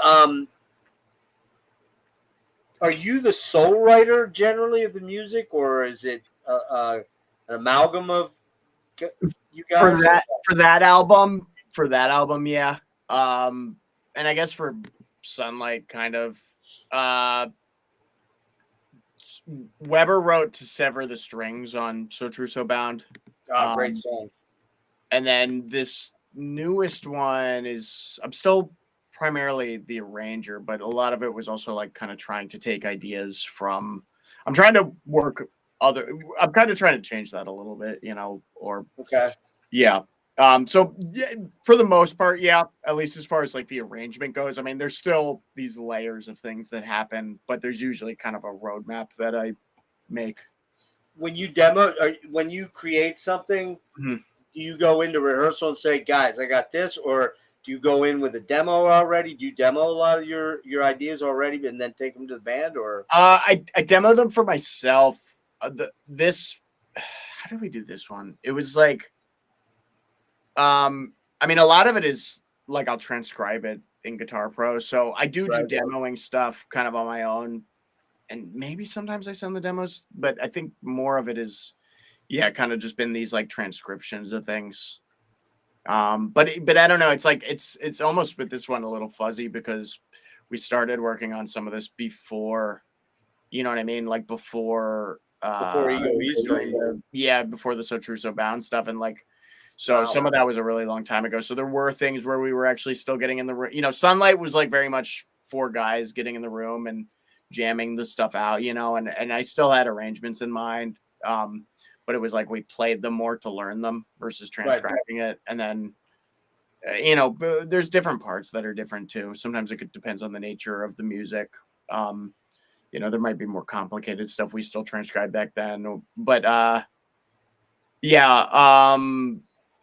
So True So Bound was a lot of 3 of us kind of without a drummer. I think that was probably more transcribed to Guitar Pro, and then we would, after it was transcribed, I think we did it on a song by song basis, where then it was like we would go over to the other guitarist's house, Matt, and we would kind of demo the material. So we did do pre-production demos for all of those. That kind of was part of the creative process, I guess. Egoiista. Are you still doing Reaper with that? Are you using Pro Tools, or what are you using to do that? Well, he was using Cubase at the time. I still use Reaper. Yeah, I'm still a Reaper guy. Wow, no kidding. Reaper guy, yeah. But then, like for this new album, for example, it just depends on who's engineering, basically, because like the drums were in Pro Tools, and then I think it was in Pro Tools. Now I don't even remember. It was this guy John Douglas in Georgia, so I went down there with Brody, and we tracked drums. And I think Brody uses Pro Tools.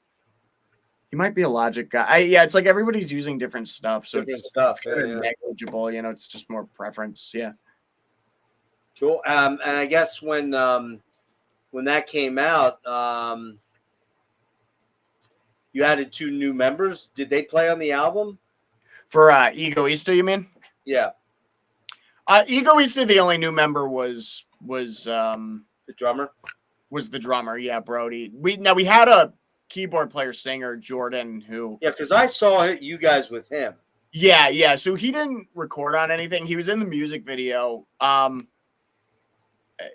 mean, it's totally possible he'll come out with us again. I just don't even know right now. It's like, yeah. But he's always kind of been like our live keyboard player, vocalist. Yeah. Gotcha. Mm-hmm.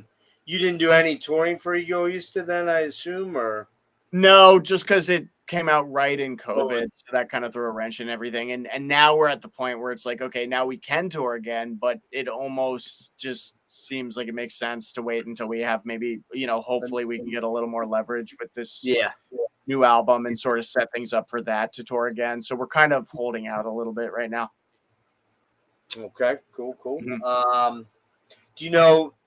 Do you have any idea of like sales figures at all? Do you ever get any of that kind of information from Prosthetic, or? I think I can. Yeah, I think I've gotten it, and I don't remember though. I don't think it's good.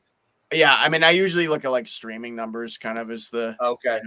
I don't know if that's how accurate that is. Or, I think industry people are probably looking more at sales than that, but I think it all kind of adds up, So, but you're basically your Bandcamp page. Do you guys run that yourself, or is that outsourced?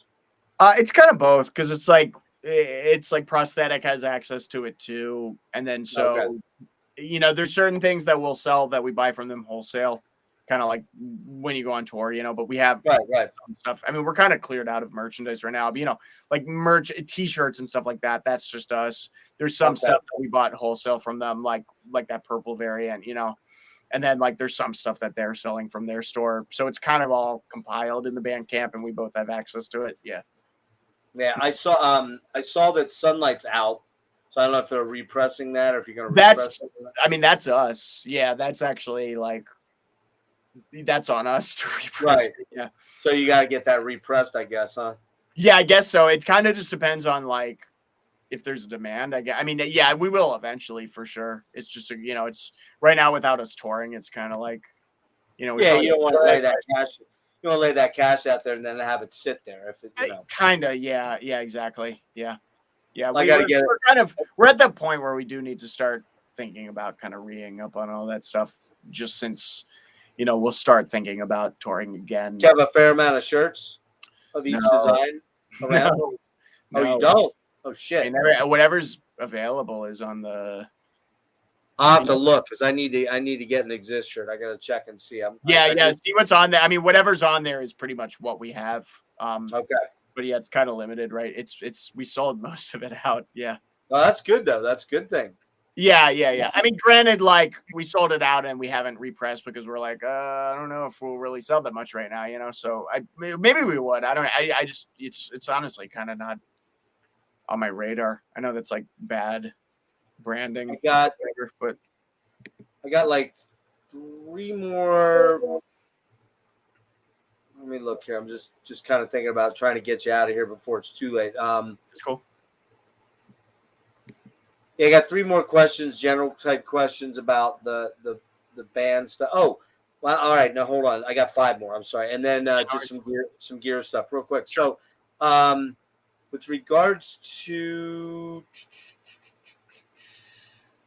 where am I at? Come on, the pandemic. How did that affect you? And then, in general, how did it affect the band? I would imagine it probably slowed things down from the band perspective as far as any momentum you might have tried to gain with putting the album out. But I mean, was there some good and bad of it for you, or how did I would say there is good and bad. Yeah. I mean, on a personal level, I feel like actually it probably did me more good than bad, because I had my kind of crisis moment, like, maybe like summer of 2020. I actually feel like I had a little bit of like a mental breakdown. And there was a lot going on, people I knew were dying and, and then like there was some stuff that kind of happened with my job situation, teaching, that got a little fuzzy. And then, just doing that on top of like, and trying to release the album and just maybe taking on too much. I don't know. There was just a lot of uncertainty, but I feel like kind of out of that, I actually found this really good space. And I kind of feel like since then things have been awesome. So that's great. Like, yeah. Everything like fall 2020 onward, like my life is, and I feel like I've kind of segued back into the routine of things, but maybe I'm a little more, I don't know how to explain it really. I don't know. I just feel like, Did it allow you to write a lot or? Oh yeah. Big time. Yeah. Huge creative period. Yeah, for sure. Okay. And I probably would have been doing that anyway, but it was just, I don't know. It was kind of like relieving to not. Glad you really kind of focused. You didn't have any outside noise. Yeah, in a way. I mean, I was teaching online the whole time, but it was, I think big picture. I don't know. Maybe it helped me evaluate some things and kind of figure some things out and, find a place where I'm a little more self-actualized with certain things or, maybe a little more present. So yeah. Well, you mentioned teaching, so you're a guitar teacher, right? Yeah. Do you have a place that you go to, or like or do you do it all online now? Right now I have like 4. So there's basically 3 locations that I go into. And then yes, I do online as well. So I have an entire Friday that's just dedicated to online, and then I have some other online students that are kind of sprinkled. Yeah. And I mentioned in here, I didn't put anything in the body of the description. If you want me to, you can give me those details in case you want let people know how to contact you directly. Because like I did Kevin Huffnagel, I think I mentioned to you, we Sure. did a live a couple weeks back, and I'll watch that. I put some stuff in there for him, just in case anybody wanted to, contact you. Let me know, and I can do that. What do you charge for like an hour during the a Zoom or a what do you use? I do 60 an hour. 60. Yeah, Okay. and then depending on for like regular monthly students, I have some, which is the majority of mine are kind of recurring like monthly things. Right, discounts for more. Yeah, so I cheapen things a little bit then, and then my rates are kind of different for in-person stuff depending on where I'm at. So it's kind of like different across the board. But 60 for like a one-off 1 hour lesson, I do 60. Yeah. And you take people that are beginners to everything. Yeah, pretty much everything. Awesome dudes like me. No, yeah. Yeah. All right, so I did want to mention that because that was something I didn't put. And if you do want me to do some details, honestly, right now I'm trying to kind of like because it's about to be gone, so it's like I'm. You're going to be gone for close to 2 months. Yeah. I know that sounds like kind of bad businessman like, but I'm kind of like I'm out. There's one day I have that's a little thinned out that I'm trying to like. But other than that, I'm like full capacity. Man, that's good, dude. That's good, man. Breaking those bucks in. Just real quick, in a nutshell, I think you might have already said, but let's go back to it real fast. What is going on with Exist now? Currently, then you are mixing the new album.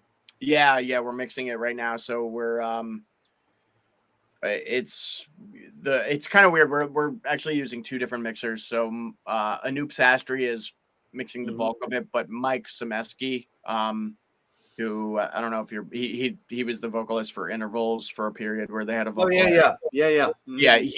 He's engineered the vocals for Egoiista.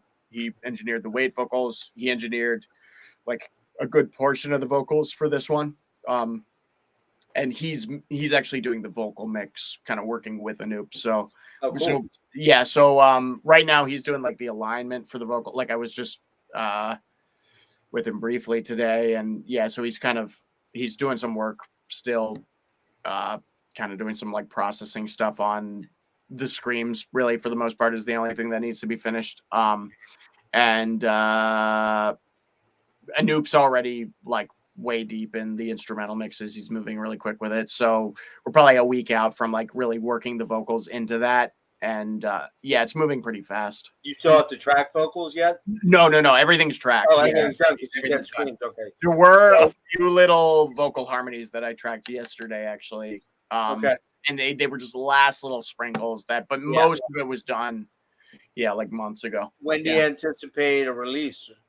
Sometime. That's the tricky thing. So because of the touring schedules, so it's like I'd like for us to be on the road when we do it, and with the way this year looks, it's not impossible. We'll wait till 2024 to release it, and I think we all kind of hate to do that, but it's also just like I don't know when we would tour this year. That's the problem. It's like everybody. We'll make it happen. We'll make it happen eventually, but it's just it might. And originally, we already kind of had our eyes set on 2024 because there was this vinyl delay that about the supply chain stuff, and so the talk was that we really needed to give them like 9 months after we deliver it, and I just saw both of the prosthetic guys and in LA like 2 weeks ago at that Cynic show, but they were saying maybe that's not an issue anymore, but the problem is now our schedules are like you're all conflicted. So I don't know, we'll see. I hate to wait till 2024, but especially like sitting on something that long, because I'm eager to just kind of get it out the door, and and honestly I'm really eager to play these songs live because they're different. It's not like Egoiista. It's like they're something new for you. For sure. Cool. They're shorter songs. They're like 4 or 5 minutes songs, and they're kind of heavier. Like we're using 7 strings, and they're kind of more concise. Honestly, there's like discernible choruses, but they still have like the the jazz harmony stuff. And so it's kind of a new era for us a little bit. Well, let me ask you this real quick. You mentioned 7 strings. Yeah. And you didn't use any 7s on Egoiista? No. What tuning are you playing in? That's all standard. Is it really? Yeah, all those albums are just standard tuning. E standard. Yeah. I never tried to sit down and figure any of it out because I figured I'm not able to play that, so why bother? But yeah, I mean, I guess it doesn't sound, Djenty or something like that. Like now, I brought up Djent with regards to weight because that's definitely down tuned. There's no, question about that. But and I don't mean that. A lot of people take Djent as a derogatory term. I don't care. I really don't care. I like plenty of Djent. I don't give a shit. I know. Shamelessly love Periphery, so I don't care. You know what, man? I gotta introduce you to my kid, man, because she loves Periphery like crazy, and I cannot get into Periphery. Don't get me wrong. I think they, Misha, and they're very endlessly creative. I'm just not crazy about the vocalist. That's the polarizing. Yeah, I think that's the big polarizing thing. Yeah. To me, the Godfathers of Djent, of course, you know who they are. Yeah, that's the one Djent band I can listen to. For sure. But I almost don't even consider them like, obviously, yes, that and Sixth are like the things that comes from. But I almost don't consider either of them like a part of that. But the funny thing is with them anymore, I find myself when I think, I want to listen to some Meshuggah, it's almost always I go to Destroy, Erase, Improve or None or, Contradicting. I go way back. I tend to go to the early stuff or I go to None. I really like the None album. That was one that always hit me really killer. Like Stenga, just, that's just so crushing, I don't know. I mean, Obzen's probably Obzen's pretty sick. I actually really like these new ones. Like this newest one, I love. There's a little more atmospheric dynamics going on. I don't need that though. I don't mind the absence of that in like Obzen. Like, I loved it on those early albums, but the way they evolved, was kind of into a space where I just think that didn't even matter on. So I don't miss that on Obzen or Catch 33 or I don't know. Catch 33 is pretty good too. I like that. I've seen them a couple different. In fact, I met Jens and not Frederick. Martin. Thomas. Oh, Thomas. He's the nicest dude of them. He is. I've met him a few when times. they came over, they were on. Actually, no, dude. I take that back. They were the first time I saw them. I saw them open for. Oh, come on, man. Surge. System of a Down? Yeah, System. Interesting. And it was them and POD. Do you remember that band POD? Yeah. We are. You remember them, right? That's a weird bill. It was a weird bill. And I got to be honest with you, I only stayed for, I watched POD because I had to. I stayed for 3 songs of System. I'm just not a System dude.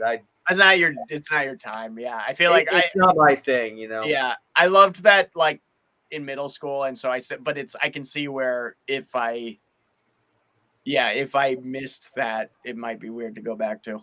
Yeah, I mean the new metal thing for me, to be honest with you, the only new metal band I dig, and I don't really consider them new metal, is the Deftones, and maybe it's just their first 2 albums because they're more like an art metal band. They just they got thrown in with that just for marketing purposes. Yeah. Mm-hmm. Yeah, but I mean, if I do, I don't know what it is, Max. I'm not a huge Djent fan. I mean, there's plenty of it I don't like. I don't need the number the copycats necessarily, but I'm not disgusted by it out of principle. And I like Periphery and Tesseract and love Animals as leaders. And I do like Animals is pretty cool. I've seen them a couple times. Probably a bunch of other ones that I can't think of right now. Yeah. I mean, I would even say Intronaut has a kind of vibe that way at times, but I think they're a little bit more like you guys, or a little bit more like. Yeah, I think sonically they don't have that super processed sound, so that's kind of what sets it apart. Yeah. Yeah. And I think one of the things with the whole Djent thing too is like it's like a good idea that burnt itself out too quick, you know. That's it. You know, but then like, you know, 10 or 20 years down the road, people won't like it won't be a dirty word anymore. Like people just won't care about that, you know. But you just brought up like it's a thing that kind of burned itself out. It's like death metal kind of is like that for me right now to an extent because there's 9 gazillion death metal bands and they're all cavernous right now, and then the next thing will come along and they'll all sound like that. And you know, right now there's the Blood Incantation ripoff bands that all want to, which let's be honest, you know, the cosmic thing. Well, let's be honest, Blood Incantation doesn't lie where they got their influences. It's Morbid Angel, it's Time Ghoul, it's you know the Demolich and stuff like that, and you know, I mean, so it all kind of builds, and everybody look. There's 12 notes, right? 12 notes, not the sharps and flats. Let's just whole tones, and you know you can only do so much, and it's kind of what you do that's a little different that maybe sets you apart. But I mean, I get it when something clicks, everybody wants to jump into that. A lot of bands end up doing that. Oh man, I want to sound like, you know, and I mean, that's kind of sometimes, I don't know, that bums me out a little bit sometimes, but it is what it is. But yeah, but then also like, you don't have to pay attention to the stuff you don't like. That's true. It's not really a problem, you know? So we nailed that out of the way, and just want to talk a little gear, and I'll get you out of here. Does that sound good? Yeah, sure. All right, man. So Ormsby, you got an Ormsby endorsement, right? And they are Australian, correct? Australian, yep, Perth. Right? So they have to, you got to talk to them and say, hey, you guys got to get the band over here as part of my endorsement deal. I'm sure they'll jump all over that. We can make that happen. It's just that, but you know, we're still gonna pay for. You gotta pay. We'll pay for you, but everybody else in the band has to pay for. I don't know. I mean, I just think like it's you gotta. It just comes. What made you go that route? Because am I dreaming this, or were you playing Strandberg before? No, I never played Strandberg. Paul. Okay. Like I know Paul does. I thought he's got like a signature Strandberg. I was playing a Steinberger, you know. It's a Steinberger you were playing then. Oh, okay, that's what I was and you know, different guitars for different things, I guess. But like it was I just needed like I do so many different things, and I've always been a little bit under you know, I'm not a gear collector, but also it's to the point where, you know, I feel like I was kind of like spread thin in terms of like things that I actually needed just for all of the stuff I do. So I just wanted to get something where I could at least get like a discounted sort of deal to just get instruments that I needed for all these different bands that I play and all these different situations. And my friends, actually, they're brothers, Sanjay and Noni Kumar. They play in the band Wormhole, as well as Sanjay plays in Equipoise as well, and he plays in a band called Grey Lotus. So all really great bands. But those guys live here in Baltimore. They're these two monster guitarists who were brothers, and I would go over and jam with them. And they're Ormsby guys, so I got to play those instruments. He's asking any love for Viljarda, and I admittedly have not given it the time of day, even though I have tons of friends that keep telling me I need to. So I don't know them, Logan. I'm sure you'll. They're a pretty legendary Djent band that sort of I think away for a while. And they've, if I'm not mistaken, like they put out an album pretty recently after kind of being off of the map for a while. Logan's closer in age, much closer in age to you than I am. He's like 30, so he's of that era. You know what I mean? Where that was the stuff that when he was a teen that he was listening to. So my brother-in-law is like a huge Viljarda fan. Okay, cool. So the Ormsby's, you don't have your own signature though, right? No. Okay. No. Is that something you might want to entertain at some point, or? Yeah, sure. If they approach you about it.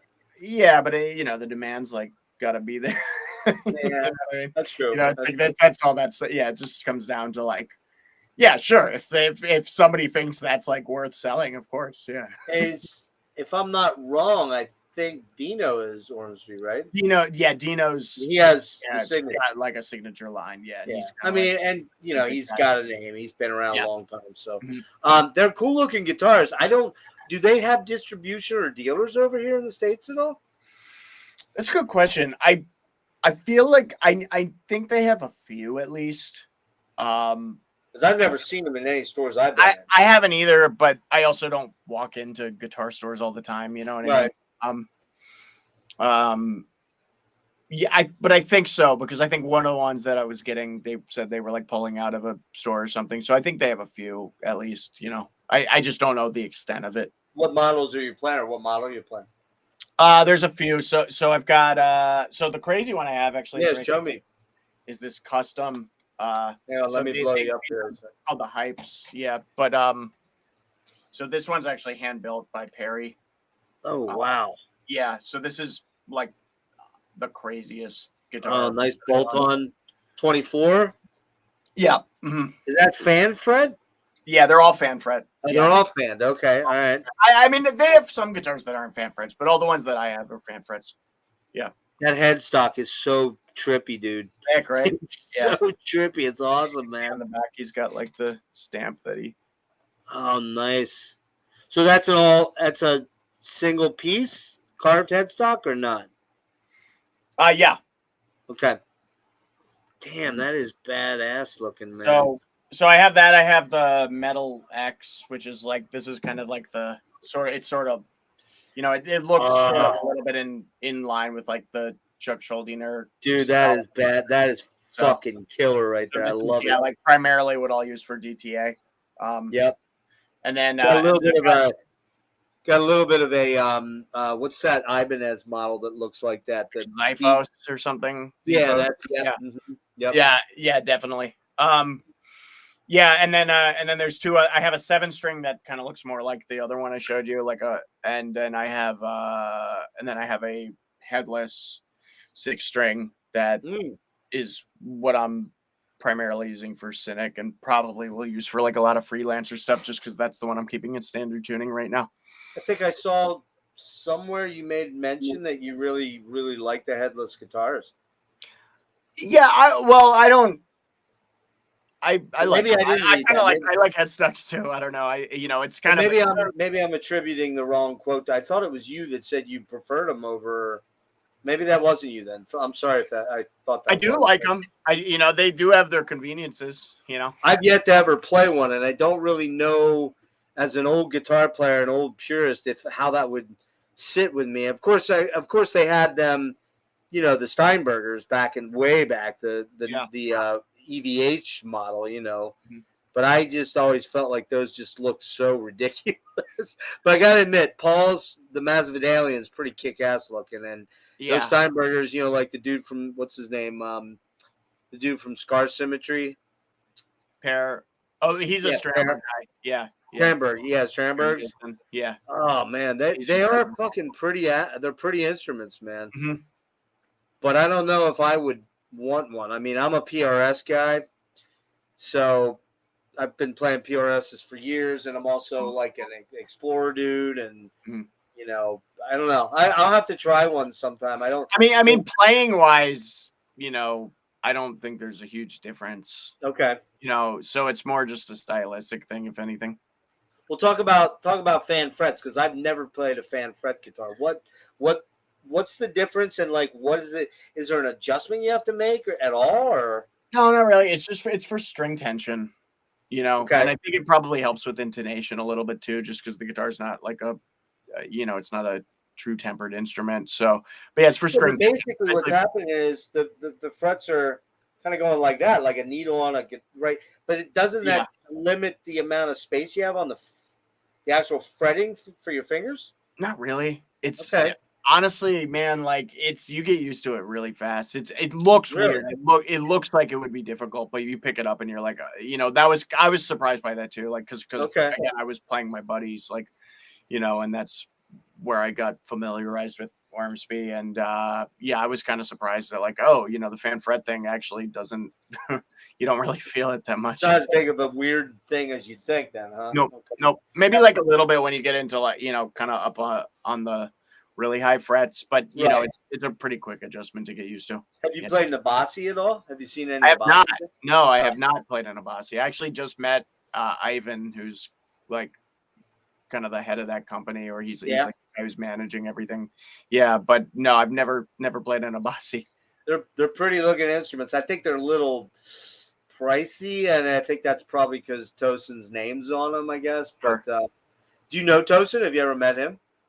I met him a bunch of times when he was kind of before Animals really blew up. I wouldn't say I know him, but I met down him. down in DC, right? He's right. Yeah, exactly. And so we met a handful of times, like kind of right around when the first album was about to come out, and he was always super nice. Like really seemed like a super cool dude. Yeah.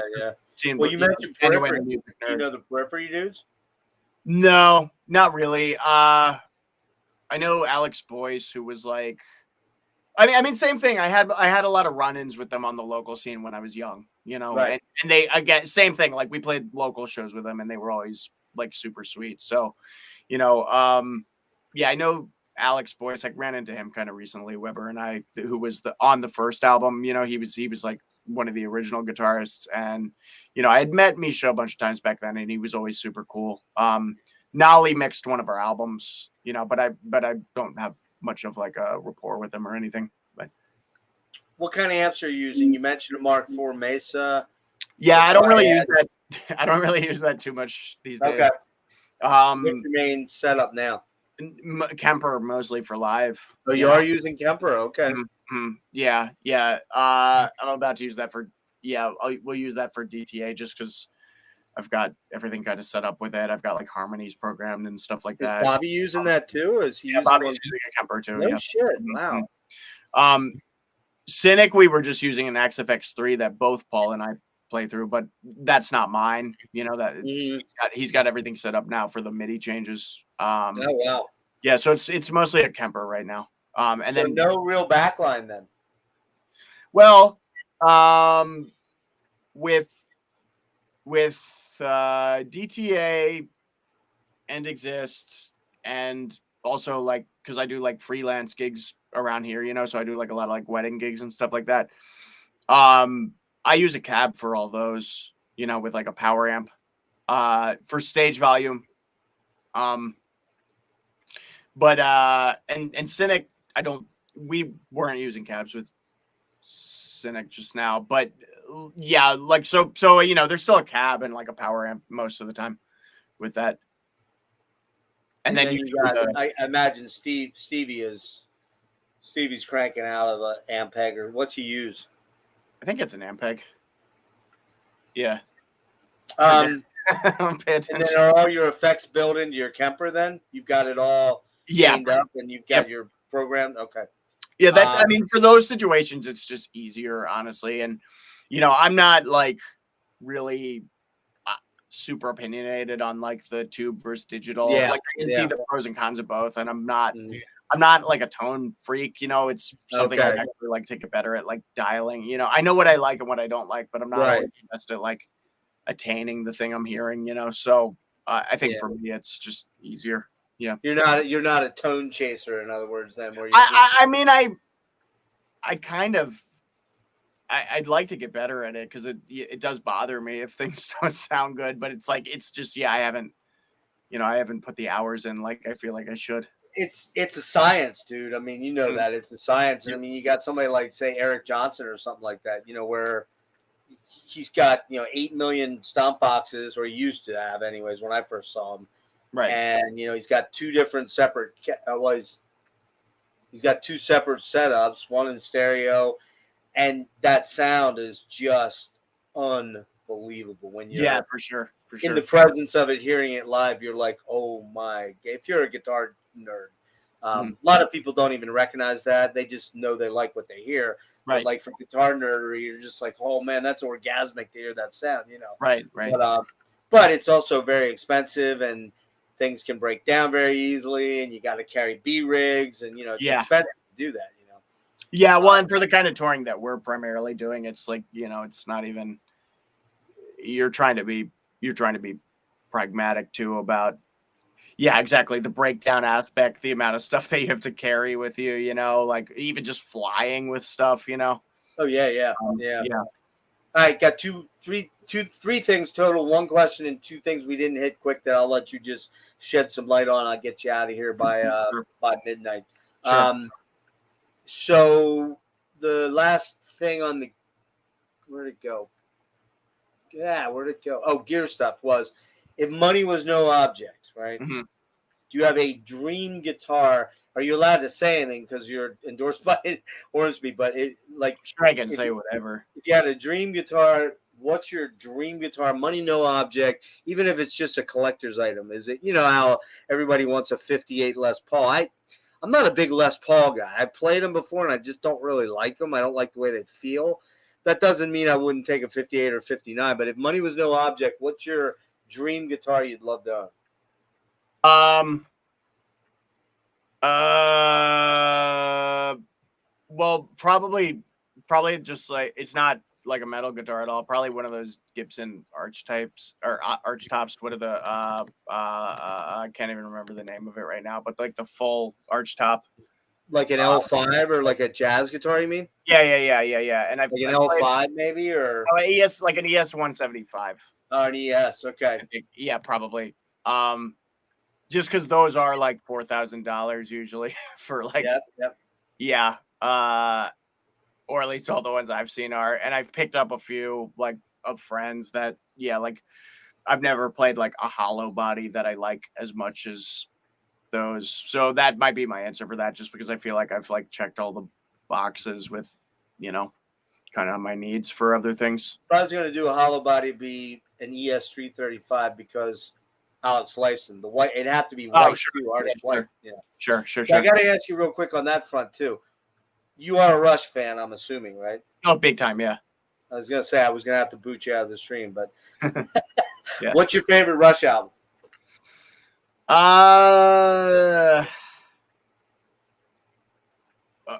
Okay, if I might have a few answers. Go for it. So, like I might say Permanent Waves, just because that was my introduction to them. Mm-hmm. But believe it or not, I'd put Vapor Trails up there, actually. Really? Interesting. Yeah. Big Vapor Trails fan. Very interesting, because that's kind of Lifeson. I mean, that was Lifeson's kind of reemergence as like a lot of guitar, but he didn't do a lot of solos on that album. Well, I don't care about that much. Right. You know, it's more about the songwriting. And I don't know, there was, just something about that album. Just I know it's different. It's not like the traditional answer for that. That's an interesting answer. It's a perfect album. Like, I think every song on that album is, and yeah, it's kind of it's another kind of rebirth for the band, maybe. Like, but well, yeah, they do. I like all the eras though. I mean, like, I'd probably put Signals up pretty high too.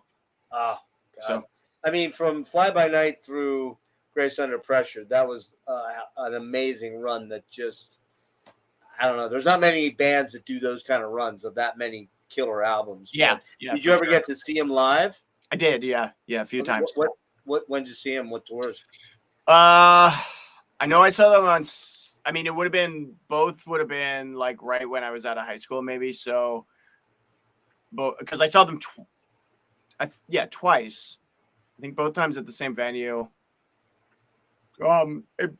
At least one of them would have been Snakes and Arrows. 2007. That sounds about right. Yeah. And then when did you get out of school? 2006. Okay, yeah, that would have been 07 would have been then, yeah. And then one time after that, which I guess might have been, I know that because I know there was like, what was the album after that? Because that's the one I really haven't given much time. After was it a full album, or was it like it might have been just some like singles or something? Am I right? Wait, are you saying what's the album after Snakes? After Snakes, yeah. Oh shit, that's terrible. Was it an album, or was it just because I know there were like some singles that kind of came out? Well, they did that feedback thing. Let me look real quick here. That was 2007. God, I'm blanking. Why am I blanking? Because it might not have been a full. Oh, Clockwork Angels. Clockwork Angels was 13. Yeah. So I would have seen them for Clockwork Angels as well. 12, 13. Yeah, that was. Oh my God, what an amazing show that was. Yeah. I'm trying to find. I want to show you something real quick. And then I missed them the last time they came around, which obviously now I kind of regret. Like, for the final tour. I think, yeah, but I don't. Did they bill it even as a final tour? No, they didn't. It was the 40th anniversary, but it was actually the 41st. Yeah, I think I was on tour at the time or something. So that would have been 2015, summer of 2015. Yeah, that sounds about right. I want to show you something real quick. Just bear with me for 1 minute here. Oh, wait. I think I have it here. Hold on. Yeah, I think I have it here. This will be easier. Where's it at?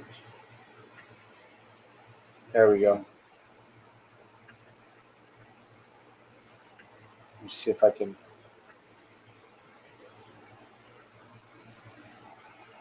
Let me blow it up real quick here. Sure. And then I swear I'm going to get you out of here in a couple minutes. Is it you with Getty and Alex? Yep.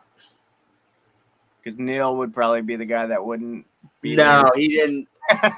He doesn't come out and meet with the guys. I know Neil's personal bodyguard, best friend. And they actually did a thing down in Philly at the Keswick Theater. I'm sure you've heard of it. They just did last month. They did I saw that. I saw that like the day before it was happening, and I was like, super. I was going to go down, but with my condition, I'm not vaxxed, so I didn't want to be around people yet that close up. And I was tempted.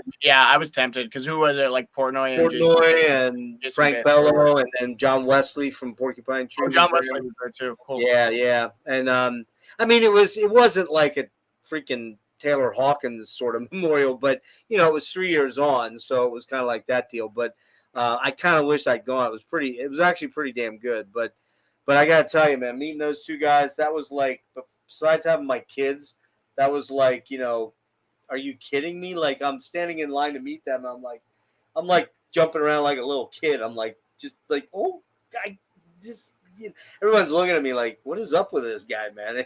I was like, and then I get there and then like Alex is like, hi, and I'm like, I'm not worthy. I'm not where I do the Mike Myers thing or whatever, Dana, whatever his name is. Right, yeah. And he just started cracking up, and I started talking to him, and suddenly I realized, shit, I only have like 3 minutes with these guys. I haven't even said anything to Getty. Getty's just kind of standing over there, and I'm like, hey, Getty, how you doing? So then they snapped that picture. Oh my God, dude, that was just like, that's a moment right there. Now, awesome. So I'm going to ask you this real quick. What do you want to say about Wait real quick? Because that is a project you're doing vocals on, and Alex, it's kind of Alex's project with the guitar player, right? It's more the guitar player, Charlie. Yeah. Okay. It's Charlie's project. He's like kind of the primary writer. I co-wrote some of the songs with them, but it was like they all stemmed from ideas that originated with him. Okay. I don't know. I'm proud of that album. I think it turned out really cool. It was a long time in the making just because it, and honestly, mostly because of me, got put on the back burner a lot just because of so many other things. So your schedule, but no, I'm really stoked on that. That's just vocals. You just do vocals on that, right? Yeah, primarily. I played like one guitar solo. But I did help arrange a lot of the tunes. So it was like there was a lot of time with us both. Okay. I didn't record the guitars, but we'd be kind of sitting there playing them together. And I co-wrote and arranged like at least 4 of those songs. Are they working on new stuff or what's going on with that? Not at the moment. That's really a Charlie question because he's like, but here's the thing. So Matt has left Exist now just with COVID, things kind of changed in his life. And I think, he just, and Charlie's kind of assumed the role Oh, okay. So he's kind of quasi like in exist now. Like he's, Gotcha. you know, he's basically like the fourth member now. So, and he played a very, very big role on this new album. So Oh, wow. Cool. it's possible that, you know, we'll just kind of, you know what I mean? Like, but I don't know. That's kind of up to him because again, Right. like it's kind of his project. So it's, you know, he can kind of do whatever he wants. He's a local guy then too. He's local. Yes, to you guys? yeah. He's somebody I've known for like 10 or 11 years now. Oh, cool, and, cool. Yeah. Yeah, I didn't mean to give that short shrift, but I do want to get you out of here quickly. What about Defeated Sanity? You did a project with them. How long ago was that? That was in 2016. Okay. So what's that called again? It's called, so the album is Disposal of the Dead / Dharmata, but I did the Dharmata half of it. So they're like a really proggy slam band, you know, like it's really intricate music that on the surface kind of seems like, you know, just crazy blast beats and, you know, but it's actually, that guy's an incredibly good composer and one of my favorite writers, honestly. And so there's an EP that I did with them that is very different from their traditional sound. And what they did is they basically did like a split with themselves where they kind of took they're like, okay, we're going to make this like caveman death metal album for the first half. That's like a dumber version of like our normal slam sound. And then we're going to do like a super proggy sort of thing. That's almost like an ode to like, you know, they would even say the Cynic demos, you know, and like Watch and Atheist, stuff like that.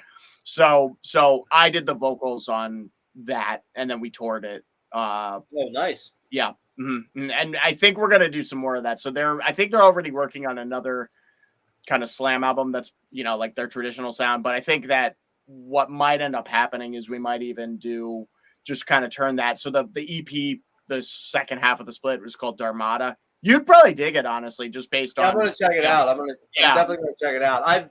I've known about the name for a long time. It's just, you know how it is, dude. You can't listen to everything, and totally. And I'm very much, as you can tell, I love death metal. I love some Djent. I love black metal. But, you know, I'm a 70s guy, man. I'm a kid of the 70s. I still, you know, if you saw my collection, it's Frank Marino and Mahogany Rush. You know, it's right. It's Jethro Tull. It's Marillion. It's, you know, I mean, I cannot just listen to metal 24/7 or I'd go insane. I just can't do it. And I'm a huge jazz fanatic. I'm a massive Miles Davis nut and John Coltrane dude. And so I kind of go in these cycles where I swing around with stuff, you know, and you know, I think most so I will get to that. I promise you, I will definitely check it out. I already know what the weight sounded like. The problem with that one, I ordered it and it didn't show up, and we already know what happened there. I got to figure out my way around that. I'll get a CD copy of it probably. Although those variants were pretty as hell. I gotta admit they were. I know. Sharp looking. So yeah. But anyway, man, I think that's kind of it. Oh, I had one last one. Last one. I swear. And I think you might have already alluded to it, but I was gonna try to call you out to all the metal dudes here. Okay. I was gonna say, what the hell are the Bachelor Boys, and do your bandmates in DTA know about it? Is that your part? That's your wedding band, or with? It's not my way. It's like a big agency collective. It's like a pool. So Weber does it. Where did you hear about that? That's hilarious. Oh, I'm not telling. I have my secret. I mean, I don't. It doesn't matter. It's not. I read about it somewhere deep in an It's article. a big agency. It's a big agency. So they. Well, here's the thing. You probably make a good buck doing that, don't you? Yes. I know. Yeah. It's like it's basically a big agency band sort of thing where it's almost like a convertible band where they just pull members and pretty much, yeah. So they'll just hit you up. They'll be like, hey, can you do this gig this day? Yeah. You know, and you it's different sized bands every time. Most of the musicians in it are fucking killer. So I mean, really, really crazy. Good friend of mine is a drummer out in Oklahoma City. And he played in or Tulsa, I'm sorry. He played, and the name of his band escapes me. It was a pretty big band, and it was like a Crimson Glory sort of type, prog metal band. Monster drummer. He doesn't do that anymore. He just plays in wedding band, and he makes $5,000 a month. He's also owns a music center, but he makes $5,000 a month doing wedding gigs. Yeah, I believe it. I'm like, what, dude? Get out of here, man. Yeah, I believe it. Yeah, I mean that industry is just kind of like that. But yeah, so yeah, it's just basically a big pool of musicians, and it's a pretty good situation, honestly, because like most of the musicians are really good. Everybody seems to kind of mentally be on the same page, and you just show up and try to, kill your shit and do your homework. Ahead of time. Like, I mean, do you have a pool of songs that you gotta know, or yeah, it's like they send you the song list, like, oh, okay, kind of usually the week of, so it's not that much notice, but there's generally like 70 or 80% of it is kind of, if you do enough of them, you start to figure most of it out, and then there might be a few things here or there. At first it's a grind, in the beginning it's a grind. So Weber does those too and exists. And also going back to the DTA thing, Bobby Coble does it too. No shit. Yeah, but it's called something different, but it's the same company basically. It's like they're franchised in these different locations. So Bobby's down in Florida, right? Is he in Florida? Yeah, exactly. So there's one down there, but same thing. It's like the same app basically that he uses. They're out in LA. They're kind of everywhere. So so Paul's in LA, right? And where's Gene at? Is he down in Texas? No, he's in San Diego. Oh, he's in San Diego, and then Stevie D is in NorCal. Yeah, he's like Bay Area. Yeah. Okay, that's what I thought. Yeah. So you guys are all over the place, but all right, man. Well, look, I want to let you go. One last thing. I swear. When you got on, I swear, because it was one that was in my head. When you got called up to do the gig with Cynic, and then it translates into DTA.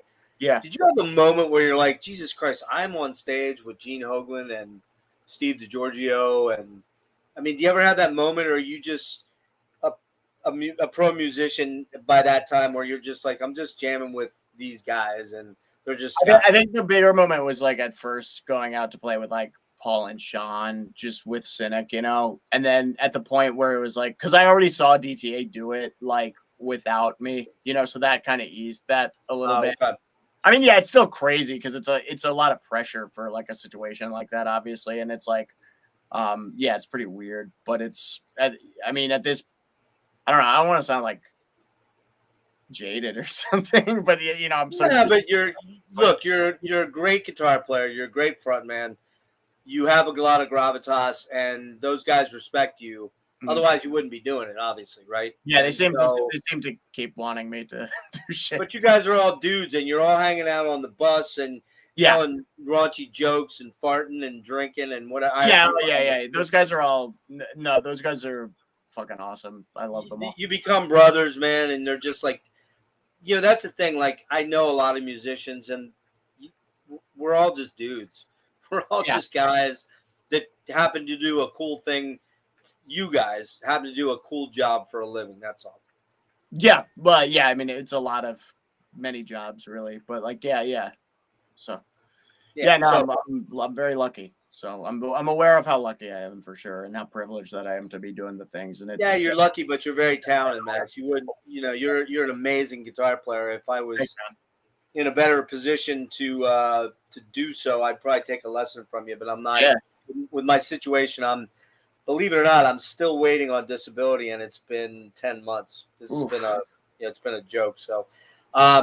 Look, man, I'd like to keep in contact. I'm going to make a strong effort, hopefully, to get down to the Baltimore show. I'm not for DTA. Yeah. Cool. So I'll hit you up ahead of time and let you know if I'm going to be able to make it down. It's very difficult for me to be upright for long periods of time because of the way my blood pressure. I start getting like. Like sometimes I'll just move a little bit and I'll feel like I'm going to fall over. It's very weird. But I would really love to get down to see that. The venue does have some side seating, so maybe. Does it?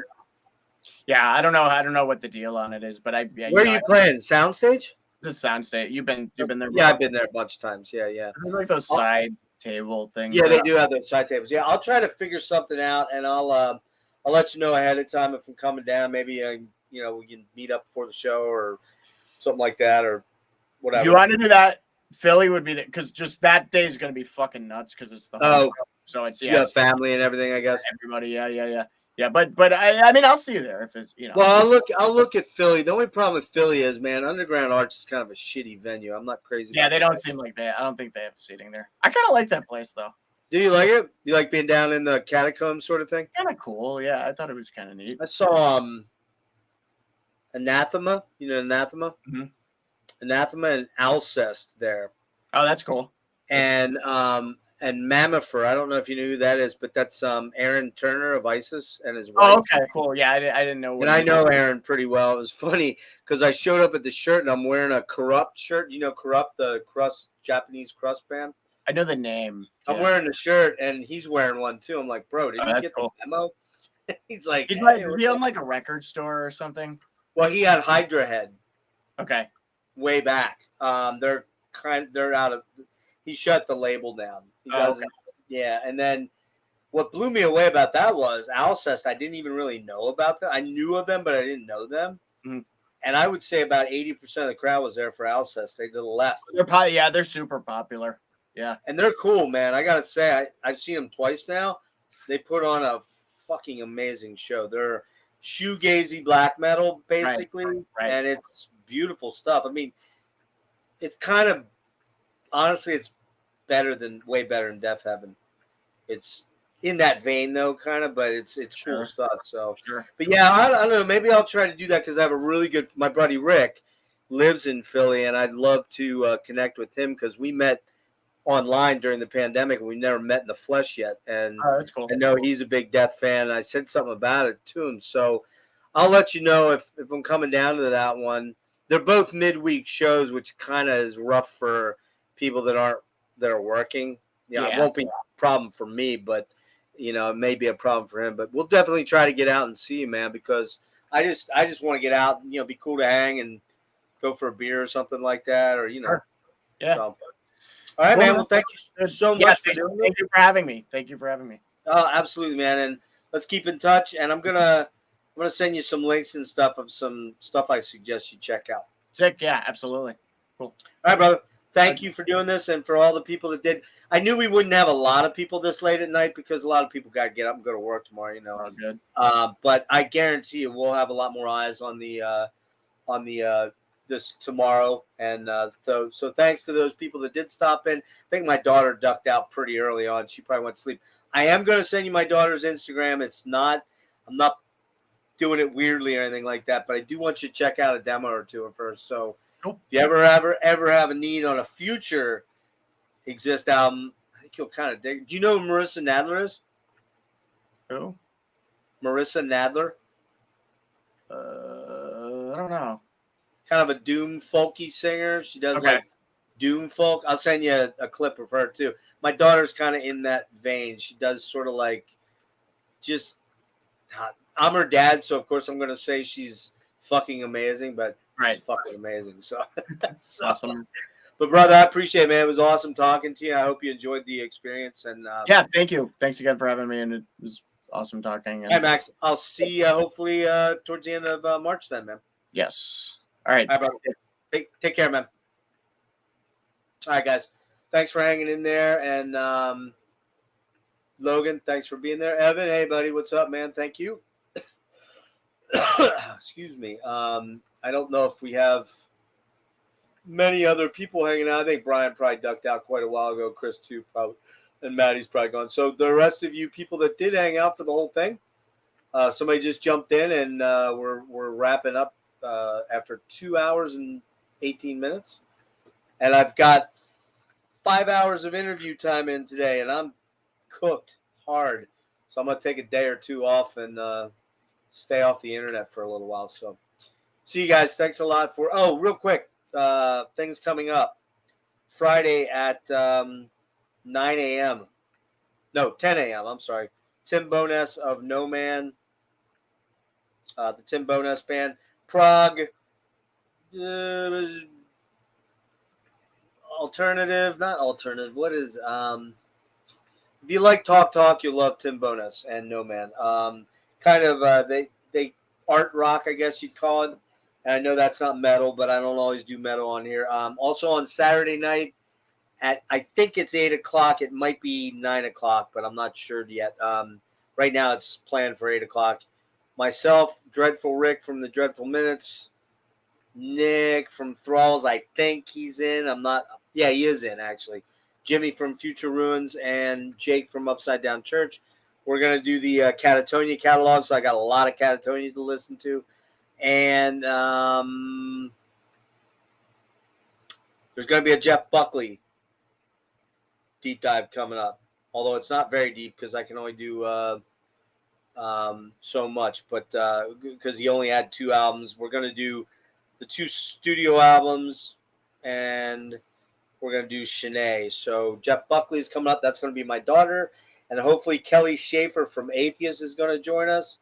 I think there's a future interview coming with Brian Williams, Lustmord, which will be killer. Not sure when, probably the end of the month, maybe the beginning of March. Also an interview with Jeff Lords from Crimson Glory. That's going to be coming up down the road, the bass player from the Crimson Glory band, which put out the first 3 albums, Transcendence, Strange and Beautiful, and the self-titled.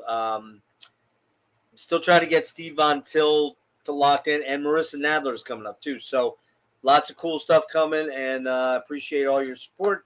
Like, subscribe, share, blah blah blah blah blah blah blah blah blah blah blah blah blah blah blah blah blah. All right, guys, peace out. I'm gonna go take a shower and then look at the inside of my eyelids because I'm beat. So, all right, guys, peace out.